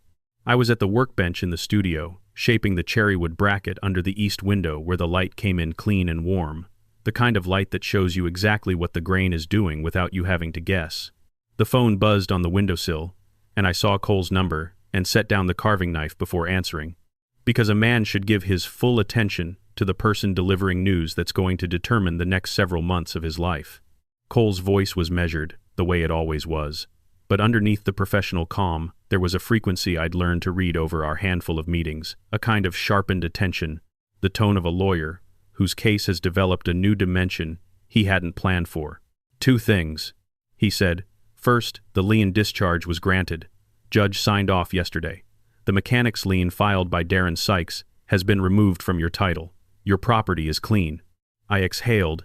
Not dramatically, I'm not a dramatic man, but with the relief of someone who has had a splinter removed from a place he couldn't quite reach on his own. The lien had been a cloud, and clouds over titles have a way of complicating everything they touch, even when they're technically invalid. Having it gone was like having the grain of the wood finally run true after working around a knot. Second thing, Cole said, and his voice shifted slightly. They've retained counsel, Paul Bridges, out of a firm on West End Avenue. I've worked opposite him before. He's aggressive and not inexpensive, which tells you they're taking this seriously. Or rather, they're spending money, as though seriousness and expenditure are the same thing, which in my experience, they're not. What's their argument? 2 pillars. First, they're claiming an oral agreement that your invitation for them to move in constituted a long-term residency arrangement, not a temporary stay. They're going to argue that you created a reasonable expectation of permanent housing, and that withdrawing that expectation without cause constitutes a breach of an implied contract. There's no contract. There's no written contract. That's the point. Verbal agreements regarding real property are largely unenforceable in Tennessee without written documentation. They can assert it, but assertion and proof are different species entirely. The second pillar is compensation for improvements. Nicole has documentation of roughly $14,000 in renovation expenses over the past year, contractor invoices, material receipts, before and after photographs. She's presenting it as an investment made in reliance on the living arrangement, and she wants reimbursement. $14,000. I let that number sit in the air for a moment. Higher than the $6,200 the lien had been filed for, which meant Nicole had spent additional money beyond what Sykes had billed money on materials, on the cabinet paint, on the vinyl flooring for what she called the guest room, on the staging supplies that had colonized my garage. She had poured $14,000 into a property she didn't own, without written authorization from the person who did, and she now wanted that person to pay her back. And what does Tennessee law say about improvements made to someone else's property without a written agreement? I asked. Cole made a sound that was the legal profession's equivalent of a dry smile. It says that without a written agreement establishing the nature of the arrangement, loan, gift, or investment, improvements made by an occupant to a property they don't own are generally considered a gift to the property owner. The improver bears the risk. Case law is clear on this. There's a Hangin Lermur-Sau-Davidson County decision directly on point. An adult child renovated a parent's kitchen, tried to recover costs after a falling out, and the court ruled the improvements were voluntary and unreimbursable. So she remodeled my kitchen as a gift. Legally speaking, yes, an expensive, unsolicited, unauthorized gift. I told him to respond accordingly. He said he'd have a letter to Bridges's office by end of week. I thanked him and hung up. I went back to the cherrywood. The bracket was taking shape, the curve of the support arm emerging from the block, with the slow clarity that only comes from removing material one careful pass at a time. I thought about Nicole sitting across from Paul Bridges in his West End office, presenting her folders of receipts and photographs with the same organized precision she brought to her real estate listings. She would have been convincing. She was always convincing. That was the architecture of the problem. Nicole's ability to construct a version of events that sounded reasonable, that felt justified, that arranged the facts in a sequence where she was the protagonist and I was the obstacle.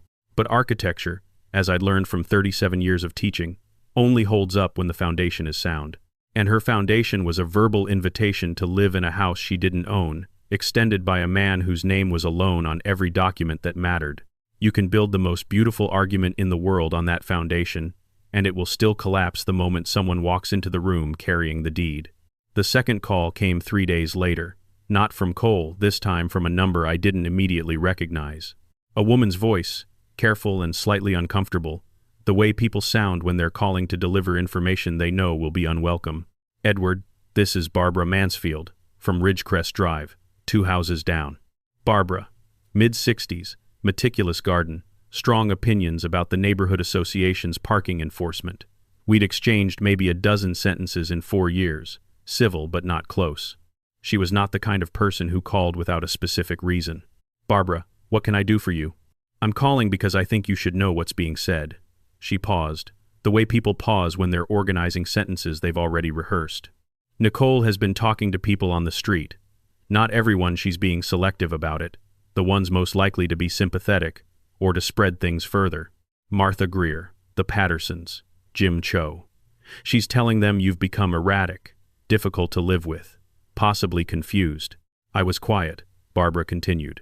"The story she's putting out is that the family has been trying to help you, letting you stay in the house, managing your affairs, keeping the property in good condition, and that you suddenly, without warning, served them with eviction papers and disappeared. She's saying they're worried about you, that you're not yourself." Barbara paused again. She used that phrase more than once, Edward, not himself, as though she's building a case. "She is building a case," I said, "just not a legal one." I thanked Barbara and asked her if she'd be willing to put what she'd told me in writing, a dated statement describing the conversations she'd witnessed, the specific language Nicole had used, and the names of the neighbors Nicole had approached. Barbara said she would. She sounded relieved to have been asked, the way people are relieved when they realize that the person on the receiving end of bad information is not fragile but prepared. After we hung up, I sat at the kitchen table in the studio with a cup of coffee and added Barbara's account to the timeline. Date, time, substance, names. I'd asked for the written version within the week. Nicole's strategy was recognizable. I'd seen versions of it in 37 years of teaching students who, when caught unprepared, don't address the evidence but instead try to reframe the context. They don't argue the facts.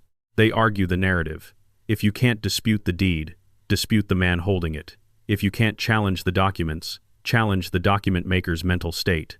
Make the story about competence, about capacity, about whether the person bringing the claim is stable enough to be trusted with his own decisions.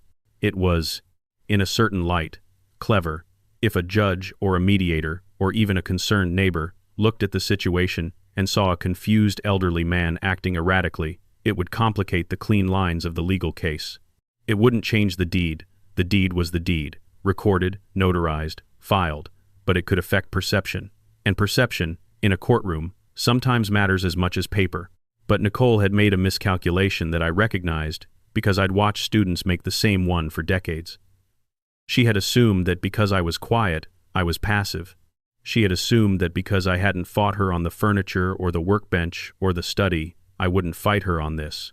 She had mistaken patience for weakness, which is an error that people of a certain temperament make over and over again, and which history punishes with remarkable consistency. I had Barbara Mansfield's testimony. I had Darren Sykes's written statement documenting that Nicole had misrepresented herself as having authorization to commission work on my property. I had 30 months of bank records. I had the lien discharge order. I had the Airbnb listing with its timestamp. And I had something else, the document I'd found 3 days before leaving Ridgecrest Drive, the one I hadn't told Cole about yet, the one I was saving. It was time to tell him about it. I called Cole's office that afternoon. His receptionist put me through within 2 minutes, which I took as an indicator that my file had been moved to the active attention portion of his desk. "I have an additional document," I said, "something I found in the house before I left. I've been holding it because I wanted to understand its implications fully before introducing it. Tell me. 3 days before my departure, on the Sunday evening when Christopher was at a bar watching a football game and Nicole was upstairs on a video call with someone I couldn't identify, I had gone into the kitchen to make tea. The shared tablet was on the counter, open, the screen still awake. Nicole had been using it. The browser was active, multiple tabs open, which was her typical usage pattern. I hadn't intended to look. I was reaching past it for the kettle. But the tab that was visible stopped me. It was an email, Nicole's personal Gmail, logged in on the shared device. The subject line was visible without me having to touch anything. Trust and Estate Strategy Foster Property. I did not touch the tablet. I stood there and read what was visible on the screen, and what was visible was enough.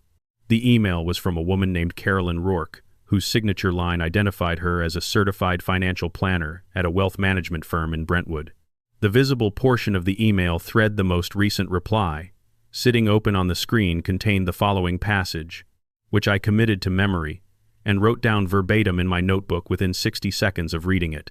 Based on what you've described, if Edward passes without a trust or updated will, the property transfers to Christopher through intestate succession.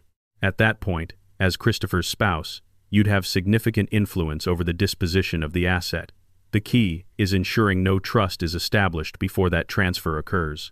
If he sets up a trust with an outside beneficiary, your position changes substantially. I had read it twice. Then I'd stepped back from the tablet without touching it, picked up the kettle, made my tea, and gone to my bedroom.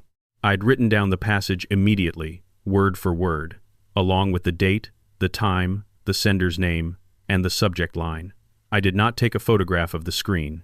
I did not touch the device. I simply recorded what I had seen in my own home, on a shared device, displayed openly on a kitchen counter. Cole was silent for several seconds after I finished. I could hear him thinking, which is a particular kind of silence that lawyers produce when they're recalculating the weight of a case. "When did you find this?" he asked. 3 days before I left, late January. "And you've been holding it since then?" I wanted to be sure about the trust first. I wanted it filed and recorded before this email became part of the picture. If Nicole found out I'd seen it before the trust was established, she would have accelerated whatever she was planning. Another pause. "You were right to wait," he said. "The trust is filed. The property is transferred. The lien is discharged. The timeline is documented. This email, if it's presented at the right moment, reframes her entire defense. She's not going to be arguing about oral agreements and renovation costs anymore. She's going to be explaining why she was consulting a financial planner about your death and the disposition of your property while she was living in your house rent-free." "That's what I thought," I said.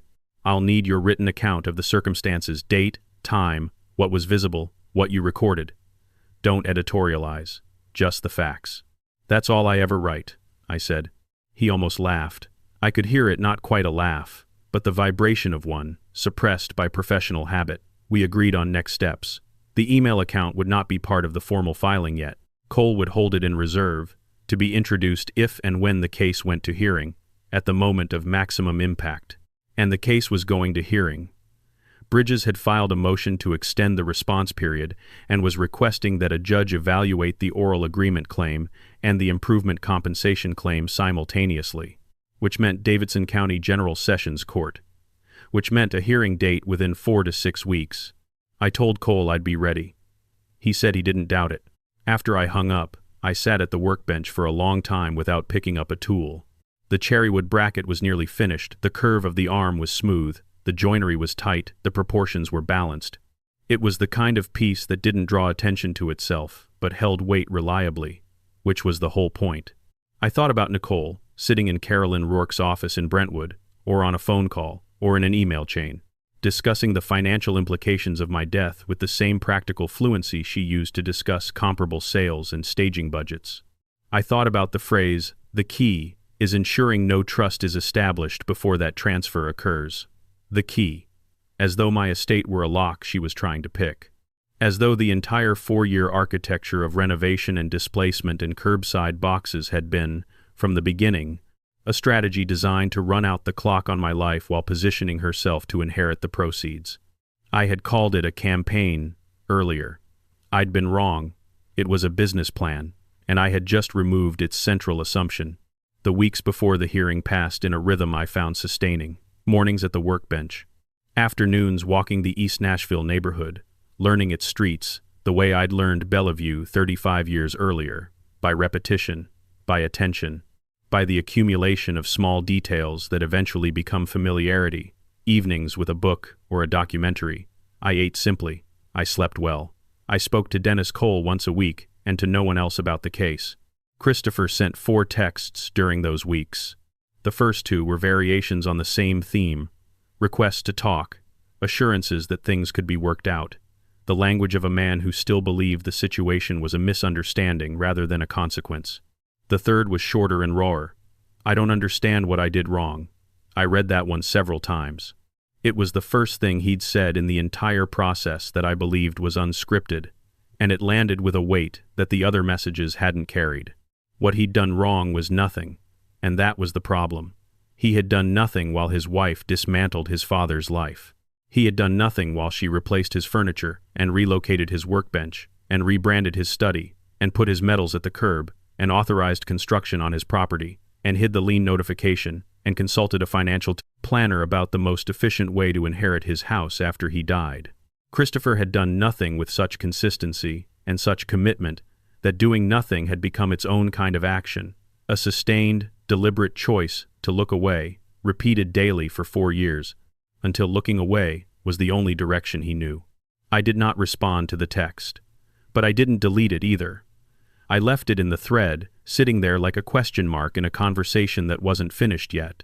Nicole sent nothing during those weeks, complete silence, which told me she had shifted into what I thought of as her operational mode, the cold, strategic calculation that replaced the charm and the reframing when those tools stopped working.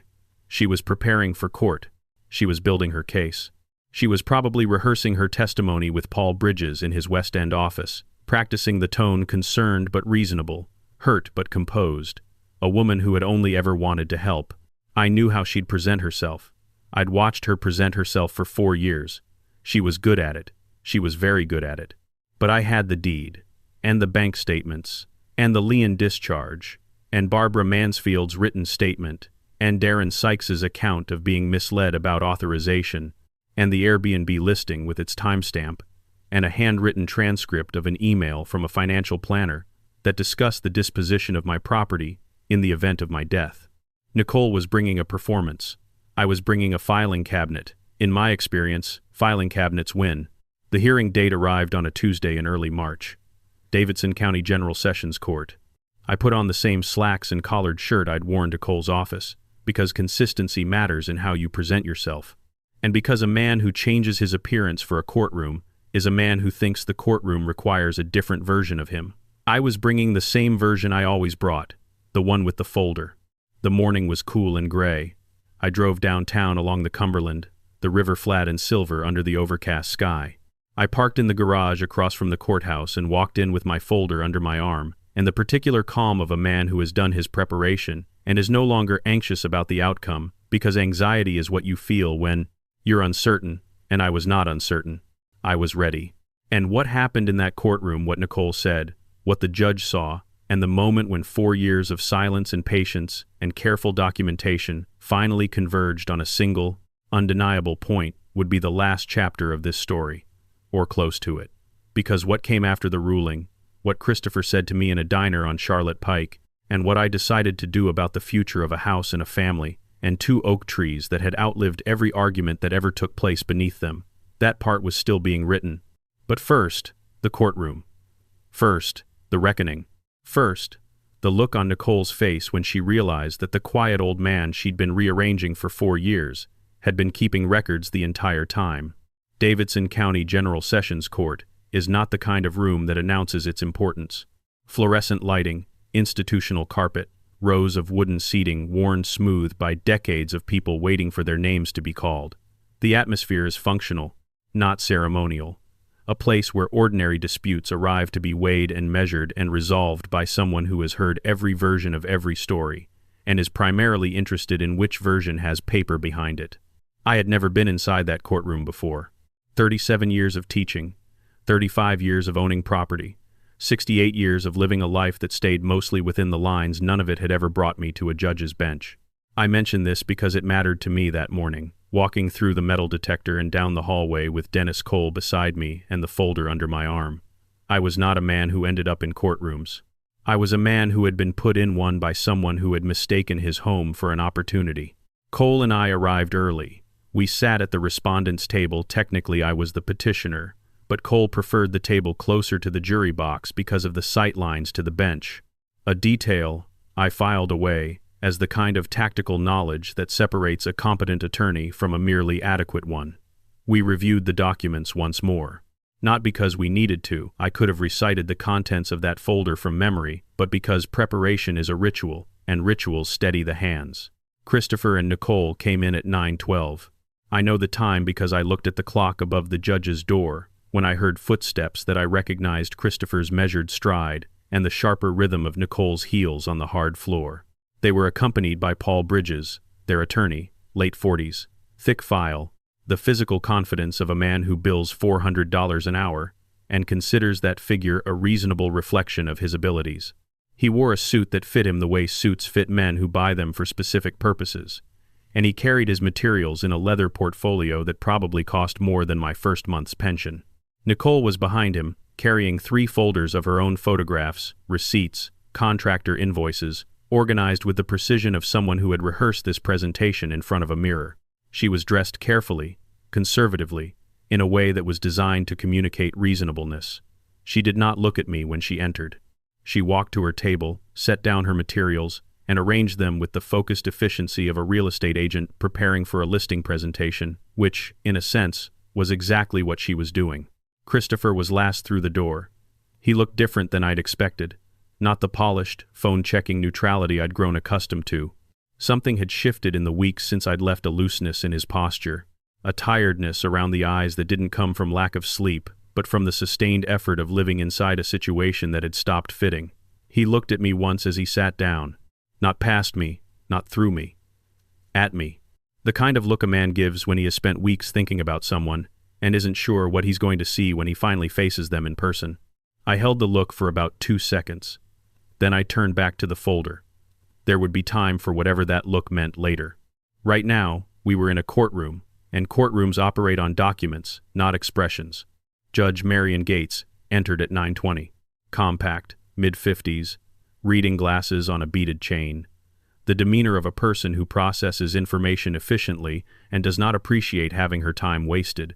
She read the case summary. It took her about 90 seconds, and said, "Let's proceed." Bridges led. He was good. I'll give him that freely, the way you give credit to a well-built piece of furniture, even when it's standing in the wrong room. His argument had 2 pillars, and he presented them with the practiced fluency of a man who had done this hundreds of times. First pillar, the oral agreement. Bridges argued that my invitation for Christopher and Nicole to move into the Ridgecrest house constituted an implied long-term residency arrangement, that they had reasonably relied on this arrangement in making life decisions, career choices, financial commitments, the renovation investment, and that my abrupt withdrawal of that arrangement, without cause, constituted a breach of an implied contract and caused significant material harm. Second pillar, compensation for improvements. $14,000, documented through bank records, contractor invoices, and before and after photographs. Bridges argued that Nicole had spent this money in reasonable reliance on the stability of the living arrangement, and that equity demanded she be made whole. Nicole took the stand to support both pillars. She was calm, composed, and fluent, the professional version of herself, the one that closed deals and charmed clients, and posted renovation progress photos for 14,000 Instagram followers. She described the renovation work as a cooperative effort, a contribution to a shared home, undertaken with the understanding that the family would be living there long-term. She described me as someone who had always seemed supportive of the improvements, who had never objected to the work being done, who had suddenly, and without explanation, served legal papers and vanished. She was convincing. I want to be clear about that because it matters for understanding what came next. Nicole Foster, sitting on that witness stand in her conservative outfit with her organized folders, telling her version of events with the measured confidence of a woman who has spent her career persuading people to see properties the way she wants them seen. She was convincing. If I had walked into that courtroom with nothing but my word against hers, I might have been in trouble. But I hadn't walked in with my word, I'd walked in with a folder. Cole stood up. He moved without hurry, which I appreciated. Urgency in a courtroom communicates anxiety. Steadiness communicates preparation. He placed 3 documents on the table where Judge Gates could see them, and walked her through each one with the methodical clarity of a man who understands that evidence doesn't need to be dramatic. It just needs to be true. First document, the deed of trust for Hangin Tamcham Bonwibay, Ridgecrest Drive, Nashville, Tennessee. Signed September 14th, Motngin Chincham Tamwichin. Single owner Edward Joseph Foster. No co-signers, no amendments, no additional names at any point in 35 years of ownership. Mortgage paid in full, June Hangin Lamwe Moat. Second document, 30 months of bank statements. Cole had tabulated them into a single summary page, which he presented alongside the raw statements for verification. In 30 months of shared occupancy, there was not a single payment from Christopher or Nicole Foster toward rent, utilities, property taxes, or any household expense of any kind. Not $1. Every mortgage-free month of living in that house had been subsidized entirely by my pension and savings, while they earned a combined $165,000 per year. Third document, a printed screenshot of an Airbnb listing. The platform's automatic timestamp was visible at the top of the page, clear as a date on a deed. The listing advertised a private room at Hangin Tamcham Bonwibay Ridgecrest Drive, Bellevue, Nashville, for $1,800 per month, available March 1st. The listing described the room as tastefully renovated and a cozy private retreat in a quiet neighborhood. The room was my study. The listing had been created 6 days before I left the property. Cole said, in a voice that carried without being raised. The respondents claimed they were caught off guard by Mr. Foster's departure. This listing was posted before he left the house, suggesting a plan for the property that preceded the notice to vacate, not a response to it. Mrs. Foster was already monetizing a room in Mr. Foster's home while Mr. Foster was still living in it. The courtroom was quiet. I watched Nicole's face. She had prepared for the deed. She had prepared for the bank statements. Those were facts she knew we had. But the Airbnb listing was different. The listing was something she had created in the confidence of someone who believed she was operating without oversight, in a house she had mentally claimed as her own, on a tablet she shared with a man she had stopped thinking of as a threat. For 2 seconds, something involuntary moved across her expression. A compression around the eyes, a tightening at the jaw, the micro-expression of a person who has just watched evidence of their own planning land on a judge's desk from a direction they didn't anticipate. She recovered quickly. She was good at recovery, but the 2 seconds were there, and I saw them, and Judge Gates saw them. Cole wasn't finished. He introduced the 4th document, Darren Sykes's written statement. The contractor's account of being hired by Nicole, of being told that the homeowner had authorized the work, of submitting invoices that went unpaid, of being instructed by Nicole to file a mechanic's lien for his own protection, a lien that had been filed against my property, clouding my title, based on work I had never authorized, and a representation of authority that Nicole had fabricated. The 5th document, the lien discharge order, signed by a judge, confirming that the mechanic's lien had been filed without the property owner's authorization and was therefore invalid. The 6th, Barbara Mansfield's written statement, dated and signed, describing Nicole's campaign to reframe my departure as evidence of mental decline. The specific phrases Nicole had used, not himself, possibly confused, erratic, laid out in Barbara's careful handwriting, witnessed by a woman who had lived on Ridgecrest Drive for 20 years and had no stake in the outcome beyond the truth. Judge Gates read each document. She took her time, the way judges do when the evidence is building towards something, and they want to be certain they've understood the architecture before making a ruling. The courtroom was still. The fluorescent lights hummed. Outside, Nashville was going about its Tuesday morning, and in this small functional room, with its worn carpet and institutional furniture, 4 years of silence and patience and careful documentation were arriving at their destination. Cole looked at me, a small nod, almost imperceptible. I understood what it meant, now. He introduced the 7th and final document. My handwritten transcript of the email from Carolyn Rourke, the certified financial planner, to Nicole Foster. Subject line, Trust and Estate Strategy. Foster Property.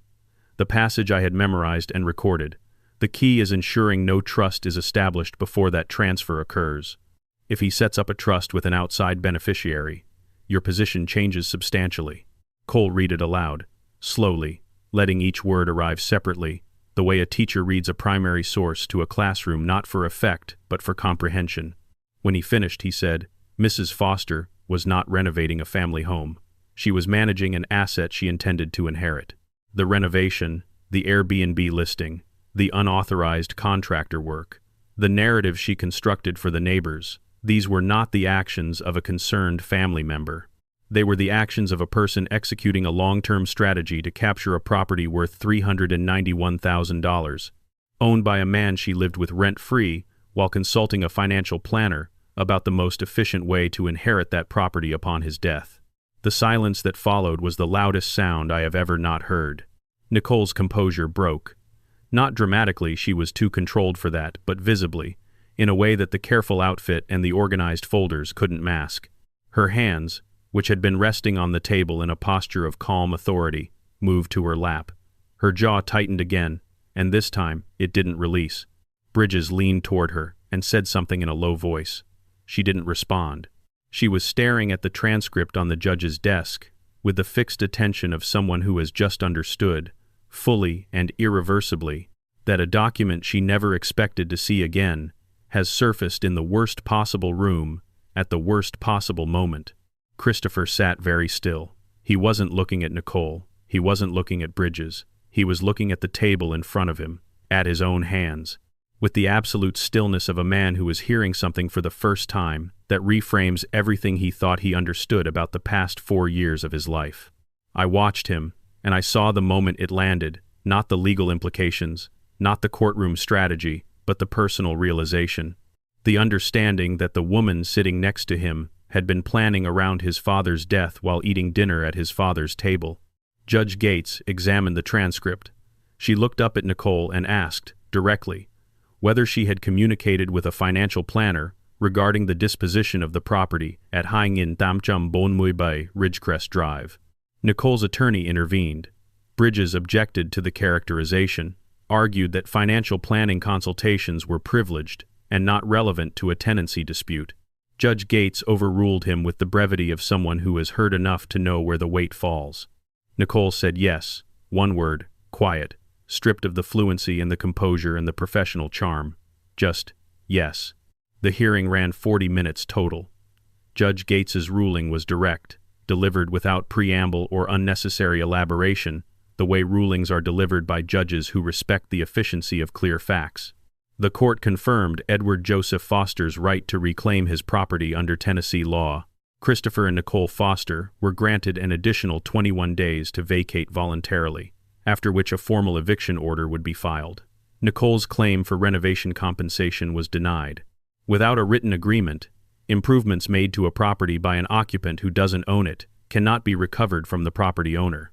The court further noted, and this part Gates added on her own, without prompting from either counsel, that the evidence presented raised serious concerns about the nature of the respondent's occupancy, and that Mr. Foster's decision to establish a living trust was, under the circumstances, prudent and well-founded.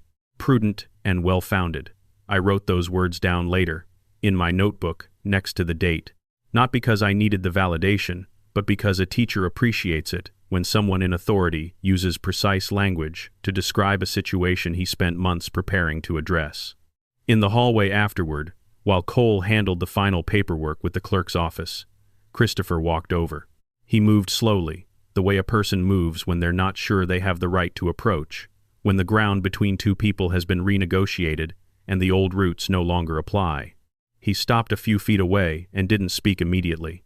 I looked at him, my son, 38 years old, standing in a courthouse hallway in a shirt that needed pressing, with the expression of a man who has just watched something he thought was solid revealed as hollow.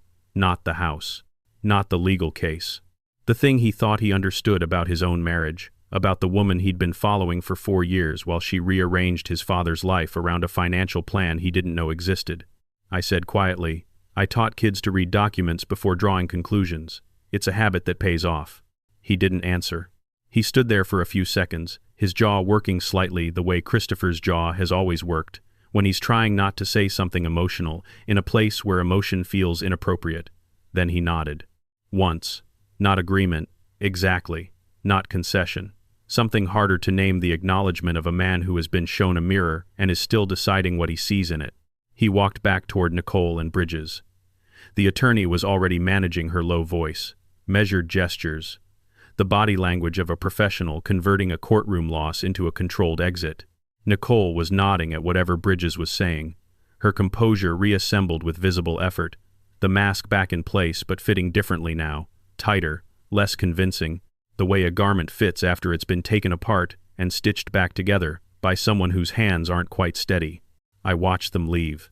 Nicole walked out first, phone already in her hand, the instinct to control the narrative already reasserting itself, even in the hallway of the building, where that narrative had just been dismantled.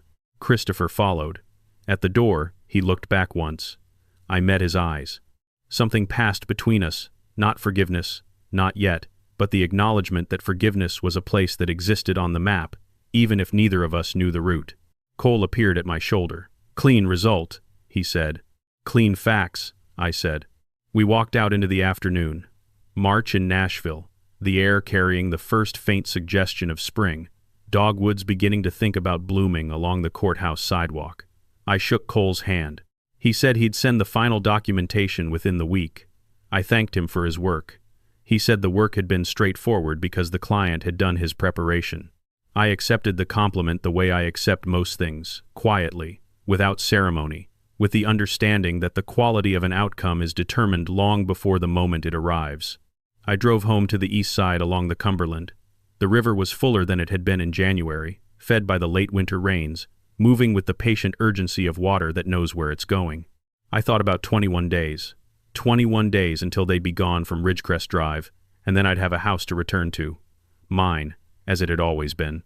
3 weeks later, I drove to Ridgecrest Drive on the morning of the deadline. The moving truck was already gone. They'd handled it the day before, quietly, without announcement. The house sat the way it always had from the outside. Tan siding, dark green shutters, the 2 oaks over the roofline. From the street, nothing had changed. From the street, it never looked like anything was happening inside. The inside was a different story. The kitchen floor was bare concrete where the terracotta had been stripped away. Cabinet doors were missing, pry marks on the baseboards. The walls had been patched with joint compound that hadn't been sanded. The garage was full of construction debris. I photographed everything. 43 photographs. A complete record of what had been done to my house by people who had treated it as a staging project for a future they assumed was guaranteed. A contractor estimated $8,700 to restore what they'd damaged. Cole drafted a demand letter. Christopher signed a promissory note, $500 a month for 17 months. I cleaned the garage. I set the workbench back in its corner. I rehung the map tubes on the south wall. The Motngin Tamcham Tamui by Tennessee map went back in its frame above the workbench. I stood there for a while, looking at the old survey lines, the county boundaries drawn in ink that had faded but not disappeared, the shape of a state that had been Tennessee before anyone alive today was born, and would be Tennessee long after all of us were gone. Then I did something Nicole would have appreciated, if she'd been capable of appreciating irony. I furnished the room she'd renovated, the one with the vinyl plank flooring, the one she'd been calling the guest room, the one she'd listed on Airbnb before she had any right to list anything, a bed frame from storage, a small dresser, a lamp. I photographed it. I listed it on VRBO at $95 a night. Clean, accurate description. A quiet private room in a Bellevue home. The first booking came in 4 days later. 5-star review. The room earned $4,180 in the first 2 months. I put it in a separate account. My room, my house, my income. When Nicole found out, she sent a single text. How could you do that after everything? I typed back 4 words. It's my room, Nicole. The diner on Charlotte Pike was the kind of place that's been in the same location since the 80s and sees no reason to change. Corner booth, morning light through the windows, coffee that tastes like coffee instead of a performance. Christopher was already there when I arrived, about 6 weeks after the hearing. He'd called and asked to meet, and something in his voice, not the rehearsed fatigue of the early texts, but something genuine, something that sounded like it had been carried a long time and was finally being set down, made me agree. He told me things I hadn't known. Things Nicole had said to him privately over 4 years about the house, about me, about the financial future she'd been constructing around my mortality. He told me about the day she'd approached the financial planner, how she'd framed it as estate planning advice for the family, and he'd believed her, because believing her was easier than questioning her. He told me about the Christmas morning boxes that he'd been awake, that he'd heard her go outside, that he hadn't gotten up. I knew the medals were in that box, he said, and his voice did something I hadn't heard it do since he was a boy who'd broken something in the garage and was trying to tell me about it before I found out on my own. I knew, and I didn't get up. I let that sit between us. The waitress refilled our coffee. A truck passed on Charlotte Pike. The morning light shifted across the table. "What do you want, Christopher?" I asked. He didn't want the house. He was clear about that, as though he understood I needed to hear it before anything else could be discussed. He and Nicole had signed a lease in Antioch, $16.50 a month, tight but manageable. He wasn't asking for money. He was asking whether there was still a relationship available, or whether that was gone. I told him I didn't know yet. That was honest, and honesty was the only currency I was willing to spend in that booth. We talked for an hour. It was the longest conversation we'd had in years, longer than any exchange during the 4 years he'd lived in my house, which tells you something about proximity and communication that I could have taught an entire semester on. Before we left, I put a document on the table, the promissory note he'd already signed. At the bottom, I'd added a handwritten note, initialed by me. Upon completion of repayment and continued good faith, the undersigned will be named as a conditional beneficiary in the Edward J. Foster Living Trust. He read it twice. His face did something I recognized from the photograph in my wallet, the boy in the green jacket, the unguarded expression of someone receiving something they hadn't expected and aren't sure they've earned. "Conditional," I said. "I understand," he said. We shook hands across the table. Not warmly, not yet, but firmly, the way two people do when they've agreed on terms and both intend to honor them. The warmth, if it came, would come later. It would come from months and years of showing up, of keeping the terms, of rebuilding something that had been damaged by 4 years of silence and complicity and one woman's calculated patience. Trust isn't a gift, it's a structure, and structures take time to build, and they require maintenance, and they reward the people who do the work. I drove back to Ridgecrest Drive. The house was quiet. The kitchen subfloor was still bare concrete. I was waiting on a tile quote from a contractor Darren Sykes had recommended, which felt like the kind of full-circle detail that life produces when it's paying attention to its own narrative. I put the kettle on. I went to the garage. The workbench was in its corner, and the Motngin Tam Cham Tam Mui by map was on the wall above it, and the cherrywood shelf bracket, finally finished after 4 months of interrupted work, was sitting on the bench, smooth and solid, ready to be mounted somewhere in a house that had survived everything that had tried to change it into something it wasn't. I picked up the bracket and turned it over in my hands. Outside the garage window, the 2 oak trees in the backyard were moving in a light spring wind, planted in Motngin Chin Cham Chin Wilam. 31 years in the ground, taller than the roofline now, their canopy spreading wide enough to shade half the yard, their roots deep enough to hold through any storm the Tennessee sky had ever produced. Some things you build carefully, with patience and attention, and the willingness to let them grow at their own pace, and they outlast everything that ever tried to displace them. I had always known that about trees. It turned out to be true about houses and documents, and the quiet stubbornness of a man who knows what he owns. 112 calls. I didn't answer a single one. Sometimes the loudest answer is silence, and one envelope on a kitchen table. The kettle whistled. I poured my coffee, carried it to the workbench, and sat down in the morning light to decide what I was going to build next.